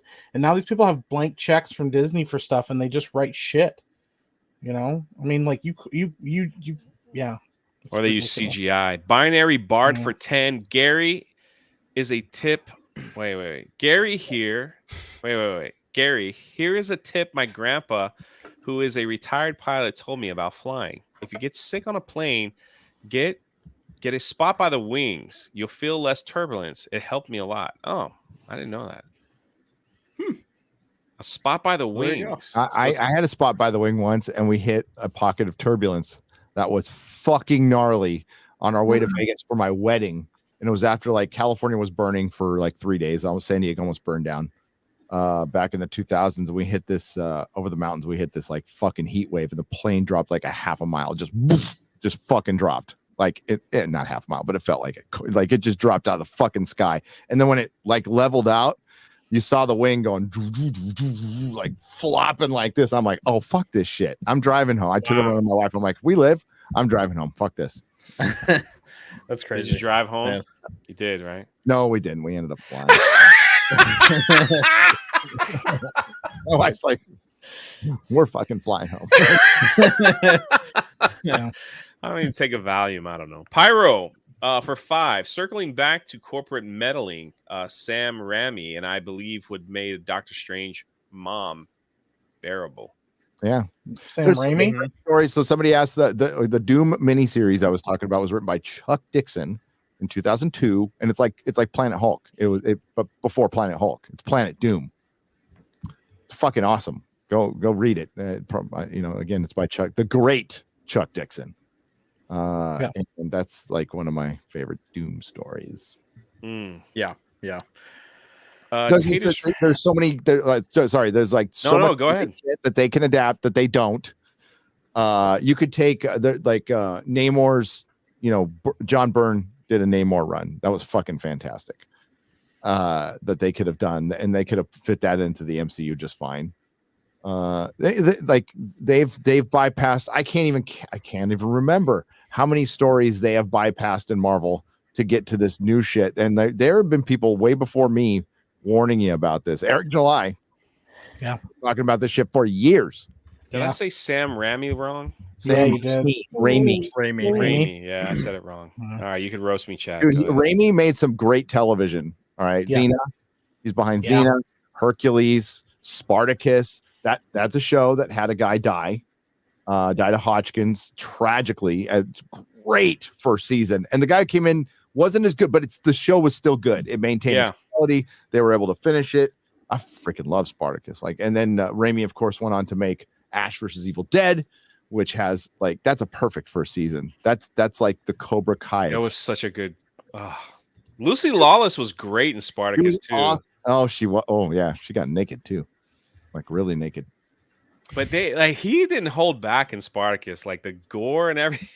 Dude, so yeah, Spartacus was a cross between Gladiator and 300. Yeah, they really went for that 300 look, and I love the style of it. So there is heads a flying. Yeah, like there's people getting chopped in half. It is gory as hell, and there's sex everywhere. Just absolutely everywhere. The owner of the house had a slave, and his wang was bigger than his, so he just cut it off. Yeah. And hung him up on a post, and you're just like, well, there's that. Brutal. I gotta He's watch like, that. dang, it's bigger than mine. Let me just take care of that. Just like, well, see you later. I love the last episode of Ash versus Evil Dead, how he brings back the Deadites. He gets stoned on a date, and then he's like, how did they come back? And he opens up the book, the Necronomicon, and his weed falls out, and he goes, oh, fuck. And that's how the episode ends. It's the first episode. It is so fucking good. Those were great. Like they times, man. It was. Taters for 5 says Jay, you can make up for it by kissing the camera and thanking me again for the $5. Wink, wink. Huh. Yeah. That is the reason he got stoned in the first episode, and they started reading out of the fucking Necronomicon, him and his date. And then he didn't realize. He's like, how did this fucking happen? And his weed fell out. It's so good. I don't know if I want to kiss the camera. Weird, buddy. You're weird. All right, Ghost Rider for 5. Unfortunately, Andor suffers from the sequel effect, like Solo did. Solo lost money, except the cause was Book of Boba and Obi-Wan. Thanks, KK. Thanks, Ghost Rider for 5. Boba Fett is, in my opinion, the worst Star Wars I have ever seen in my life. So fucking awful. It was the worst. I mean, Obi-Wan was horrendous, but Boba Fett was like... Yeah, CGC's gotten a lot better, by the way, on their return time. It used to be months, okay? Months. You send your Amazing Fantasy 15 and pray it came back. I mean, it always did. They're a reputable company. But yeah, Boba Fett that broke Star Wars fans. That's why nobody's watching. Well, nobody's watching Andor because, for one, Andor's a Disney Star Wars character. Nobody gives a fuck about Disney Star Wars characters, period. Yeah. Sure. And yeah, it could be as linear and non-woke. Nobody cares. There's a point where you hit check out. You just check out. Yeah. It's also, it's a spinoff from a spinoff too. Like, that's the other thing. It's like, how much more can you put in? Bamboo Taco. Yeah, Gary answered this. Got my ISIM 1 back from CGC in 9. Yeah, that's a good idea. I should send my autograph ISIM. Yeah. I also have some Streamlabs. Labs. Mhm. I think you need to read. Can you read that? There's a lot of cussing in that one. I don't know if we can say that. Taters From Vivo for Taters. 40 is part 1 of 2. Hey Jay, can you get my asshole on FNT? I think it would be funny to see the panel roast it for shitty takes. Congrats, big guy, on being the host tonight. Just don't pick your nose or spill your broccoli. Also, I heard last week there's talk, and then he goes on for another $20 of G&G backpacks. Just wondering if there will be 2 sizes or just 1. Anyways, hail TNME and the Fellowship. Thank you. Thank you for the kind words. Awesome. I appreciate it. And yes, there is talks of bags. Like we're working with Suresh now and trying to make a custom Geeks and Gamers gaming travel bag. Yes. Yeah, it's going to be something you've never seen before in a good way. Mm-hmm. So Sean Ferris for 1776. Yes. go. Hail G&G. Hail Gary. Thank you for the shout out on the reel. Gave him a shout out. How about that? On the real BBC, it goes on, Jay. Oh, yes. Sorry. I didn't see that. The real BBC. I'm glad Ice-T finally gave you the news. Red Wave, let's go. Sean and Melissa. Sean Hey, you and gave Melissa. Streamlabs and a super chat. Look at you. Yeah. Just a double donor, I guess.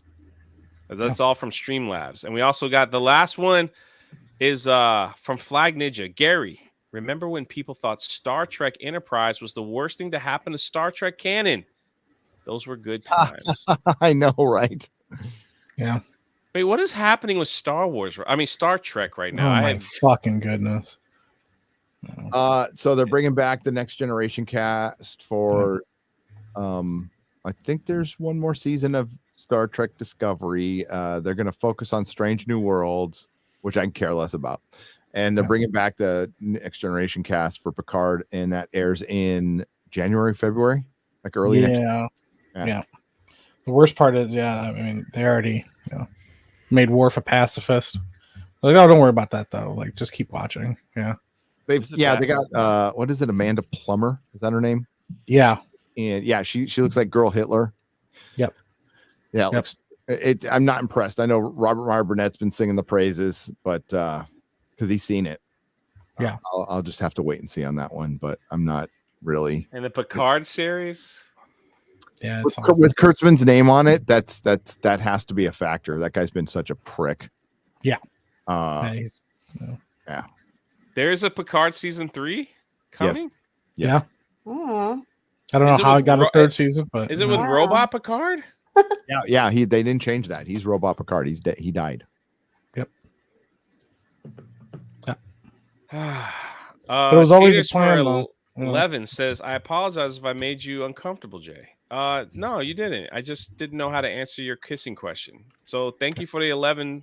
I like your cat. Just don't get him near me. Chen Lee for $5. Hail all. CGC will grade your autograph to ISOM 1, but they ignore the autograph because it wasn't witnessed by one of their reps. Oh, I get that. Yeah. Will they downgrade it though if there's like a marking on it like that? Will they downgrade the because there's an autograph on it? Well, they should. If it's an autograph on there that does not have a certificate of authenticity, it should. But I think they have. I do believe they have people there who check signatures. Like I don't know about Eric's, but like Stan Lee and stuff like that. They have people who check the signatures and can verify them that way. Correct me if I'm wrong on that one, chat. But I always told people like, if you get your book signed, then just keep it because you just destroyed your book. Unless you have a picture and a witness and stuff. Like get one signed that's just for you, and keep one that's raw. He says, not that I know. Okay. Yeah. Like when I have my CGC Stanley signed stuff, but they were there witnessing it. So interesting. Yeah. And as far as like Star Trek, because I know we just mentioned that too, like with Discovery, the reason they went back and the reason they keep doing prequels is so that they can just retell stories that have already been told and they can make them less problematic. And I told somebody, I was like, I guarantee you, like, well, I kind of like Discovery. I don't think they're going to do too much. They're trying to stay away. I'm like, no, they're eventually going to run into the original series and they're going to change things. And then Brave New World showed up. So it's just a matter of time before they just try to remake all of Star Trek for themselves and what they want it to be. And there is one last thing I wanted to share and talk about before we end the show. It's about Twitter. I know Elon Musk has bought Twitter. I saw Gary really testing the waters that first day on his Twitter account, which was pretty cool. Some of the celebrities messed around and found out, but a lot of Twitter employees. I'm about to pull something up here that you guys need to see. A lot of Twitter employees, Gary, they were released from their job. Sorry. And, that could be a rough time for anyone. It sure can. And I want you guys to see what the Twitter employees did all day that were no longer, that some of them are no longer with us. So this person who worked at Twitter made a little TikTok of their normal day of what they did over there. So we'll just go over it real quick. And are you guys ready? I'm sure this will be really not vapid, like at all. It's gonna be great. My life as a Twitter employee. So this past week went to SF for the first time at a Twitter office, badged in. Honestly, took a moment to just soak everything in. What a blessing. Also started my morning off with an iced matcha. Started her morning off with a green drink. And I'm just gonna pause in between because of the music, but and then they're gonna go into this room right here. From the perch. Then I had a meeting, so quickly scheduled one of these little pod rooms, which were so cool. They're literally noise canceling. Took my meeting, got ready for lunch. Look how delicious this food looks. So and they get it gets better. That's her lunch. It gets better. In the morning, what she accomplished was a meeting. Yeah. And no, she had her chai tea. And as far as work goes, that was what she her did. Day. That was All her right, morning. That was her morning. Woo! Okay. It gets Strenuous. better. Gets better. Oh my goodness, I was so overwhelmed. She was overwhelmed. Just wanted you to know. All right. Yeah. Then made my way down to this log cabin area. I don't know what this is, but it was really cool. She played some foosball. Wow. Nice. Well, that I mean, She has it's so much important. time on her hands. That's important to get be productive and stuff, is to play foosball. So. Yeah. Some foosball with my friends to kind of unwind a bit. Unwind from what? I mean, she had a rough morning. She had to sit in that pod, meeting. Josiah. Yeah. She's stuck her in a pod. It's noise canceling. It's her rough. Iced tea, chi, whatever the fuck it was, wasn't ready in time. Okay. It gets better. Lunch I'm glad was Gary pretty understands. for her too, Yeah. so. Here, here we go. It's rough, Also found this really cool meditation room that I thought was super neat. I didn't do any yoga, but they have this yoga room if you were a yogi. So also thought that was really cool. She does a lot of wandering around during the day. I don't know what this is, but it's pretty awesome. I've never been here. I like badged in. Got a Thai iced tea, chi, fucking whatever it was, and I booked a meeting. We didn't do anything. We just talked about like what social media we were going to post, walking around like a vapid jerk in this fucking building. I'm like, yeah.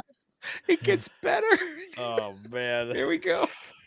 Had a couple more meetings in the afternoon, had a ton of projects that we needed to knock out. Say hey to my teammates. Went to the library to kind of get some more work done. To kind of get some more work done. How to get those projects done? She's making coffee. All right, well, it gets better. Oh my! It gets, trust me. Here we go. Obviously, had to have our afternoon coffee, so made some espresso, and then before leaving for the day, had some red wine that's on tap. Red wine on work. There it is. Holy crap! There we go. I can't imagine why Twitter never made money. I just yeah. Wait, it's not done. It's not. Hold on, it's not done. Red wine on tap. Went up to the rooftop and just honestly enjoyed the beautiful weather. So awesome trip.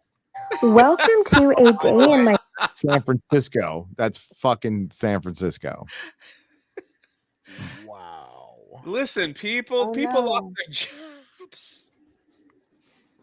Yeah, They lost their daycare. They lost their daycare. It all sucks when anyone loses their jobs, but man, it makes sense. It makes sense why Elon Musk would do what he did. Could you imagine walking in there and they're like, "Okay, hey, what did you do today? Oh, I saw your TikTok. You drank my chai tea, you ate my lunch, you slept in my yoga room, you had wine on tap, you had a meeting, and then you went to my roof to play cornhole." What do you do here again? Yeah, I know. What is their job? Props to them. First of all, I will give them credit. People skills. Props to them for finding a job like that where you can drink wine from a tap. Yeah. Yeah, absolutely. Yeah. Kudos. Listen, it's important. You got to play the hand you were dealt. And apparently she just drinks all day and, yeah. Binary Bard for 5. My friend got the Death of Spider-Man signed by Stan Lee. Wow. That's crazy. He said, I haven't signed this one before. That is wild. That's pretty awesome. Tater's been very generous tonight for 5. In the words of Mr. Shad, this is the... It's retarded. Oh, yeah. Okay. I was making sure I hit the right one. And also Flag Ninja for 5. I was happy with the MREs when I was deployed. The explosions were a distraction, but the processed jalapeno cheese tasted good. Oh. My God. Dude, that would have been a TikTok video. Yeah. We got shelled a little bit. Then I had an MRE. The process. Totally fab. I'm really loving the vibe of this war right now. You can play that music. Dun-dun-dun-dun. A day in the life of a Marine. Today we had MREs. Dun-dun-dun-dun. Dun-dun-dun-dun. He's like, yeah, man, jalapeno cheese is pretty great. Yeah. I just saying, like when I saw that video, I was just kind of like, well, here we are. Here we are, Twitter. Elon Musk, obviously, we'll see some changes. Somebody already, Jeremy sent me $8. He's like, please get a check mark for the first month just so we could troll people. So I was like, because they're so mad. I put a tweet up and I was just like, I got my $8 ready, right? And all these people are so mad now because some of them paid what $15,000 for their blue check mark, apparently. I love and they're like, they were mad in my replies. They're like, you're a nobody. Nobody shouldn't have check marks. No, it's like, wow, I just love it. And I knew after today, we have the elections, we have Elon Musk buying Twitter, people losing their check marks, and they have to pay, and all that stuff's happening. It's going to be real exciting week this week. It's going to be real exciting week. And with that being said, we're gonna close it out. Static 2020 for 5. It says, I've had interviews at startups with free beer and video game rooms. I never called back. F your perks. I'm not here to hang out. Pay me. Look at that. Thank you for the 5. Thank you for the 5. What you got going on, Mike? We're gonna go around the room. Yeah, you can catch me on Twitch at @the_epic_Mike. You can catch me on Twitter under the same handle. And then with your wine on tap. Yeah, my wine on tap. I don't drink, but I like to have wine on tap anyways. My chai lattes first thing in the morning. I can't get my day started without it. And yeah, then you'd be looking for my YouTube stuff. I got some YouTube stuff getting ready to come out here. And then also, you can catch me every Tuesday at 11 a.m. on Daywalker Comedy. We got a stream going called Day Talkers. It's a good time, and yeah, we've been doing that for a couple weeks now. So yeah, go ahead and check that out. It's a good time. Yeah. Awesome, Mike. Josiah stayed the whole time. He comes in, remember, Mike? He's like, can't stay that long. I'm too busy for you guys. I can't even stay. I can't stay that long. Yeah. Well, we literally work together, but wow. No, it's awesome being here, and I mean, I have a channel and other things. I don't know. I don't have anything to promote. Just keep your eyes open for Epicverse. Obviously, we have a lot of stuff coming in the future with that. In fact, this week we're going to be shooting some scenes for one of our films that we're working on right now. So So yeah, very excited for that. Looking forward to it. And yeah, just happy to be here. I'm happy. I'm happy. Your videos are doing excellent, man. Every time I check, I'm like, God dang it. He got me on the Harry Potter kid thumbnail. So he got me on that one. It wasn't about him. What's his name again? I forgot. I said it earlier. Daniel Radcliffe? Daniel. He was on your thumbnail crying. I was like, ooh, what did he do? It wasn't about him. You got me. Yep. Got me. I need to learn this skill. We have My Nerdy Home. Steph, doing good? Yeah, check out Geeks and Gamers Clips channel if you haven't already. And you can see all the behind the scenes of the content house where we stayed. Very good. It was wild. Yeah, And also days 1 through 12, I believe, were cataloged. So you can check that out on Geeks and Gamers Clips, and you can check me out on Twitter and Instagram. I'm gonna blow up Steph real quick because everybody's wondering how you're sitting in that chair. It's like you're not sitting in it. You're sitting next to it. I am sitting in it. There you go. Yeah, I need a different desk. I keep my keyboard resting on the armrest of my chair so I can actually type. So. Yeah, wow. That's why I sit on it like this. And Gary, Is your desk not Nerdrotic, big you have enough the or something? nooner tomorrow. What? Yeah. Is your desk not big enough? No, it's not. It's not. Josiah interrupted Oh. me because he didn't care. Because he doesn't care. Dude, that's live streaming. You just got to roll with it. Is it because you don't have enough room in your room, or because you just don't have a bigger desk? I just don't have a bigger desk. Like it's terrible. I have a screen to game on Twitch, and I literally just have one monitor because that's all it fits. We might have to do something about that. Send Steph a bigger desk, everyone. There you She's gonna go. get like 5 from Amazon like the next week. Yeah, she deserves it. Gary, thank you for staying the entire time and hanging out and making sure I didn't screw this up. So I appreciate I it. didn't do a very good job of that, did I? You guys did awesome.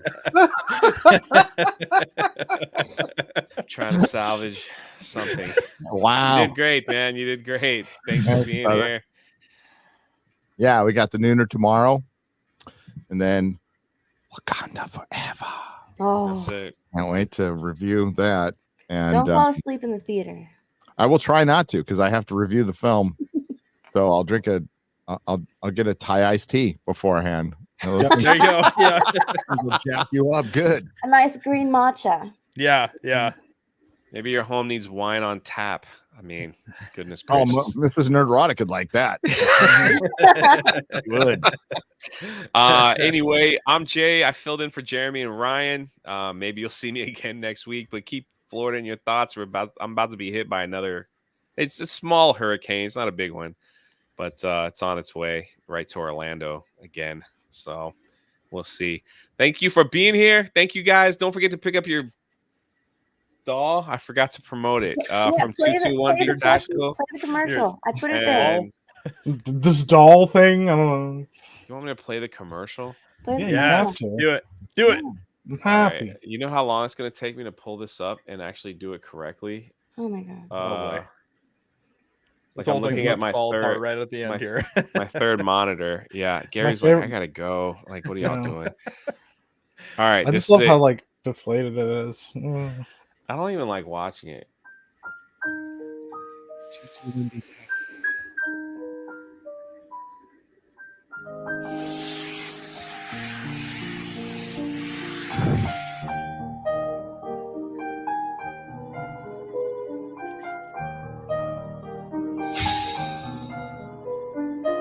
Now kiss. What the fuck? This plushie does not provide comfort. Any comfort felt is purely coincidental. Plushies are not magic. Plushies cannot replace words. Go touch grass. There it is. Wow. Gary's first time seeing my commercial. Yes, they are available now. At I just 221 want to put a disclaimer out there. Epicverse had nothing to do with the making of that commercial. So. Now, my- kiss. That's Now not going to get memed Now, forever kiss. by the It's Legion of Memers. Oh yeah, Oh, it's rough. Kiss. I'm getting destroyed. That's why I like hesitant to always play it. Oh my God, the Legion of Memers are so happy now. You can see it. I'm telling you. That's it, y'all. Y'all have a great night. I hope your candidate won who you voted for. Arizona, get it together. What the fuck? Yeah, for we're sure. gonna have to turn that on and check it out. And we're gonna end with Daisy Ridley one last time. Congrats on The Last Jedi. Thank Really you. enjoyed it. Thank you happy you. with it? Sure. Yeah.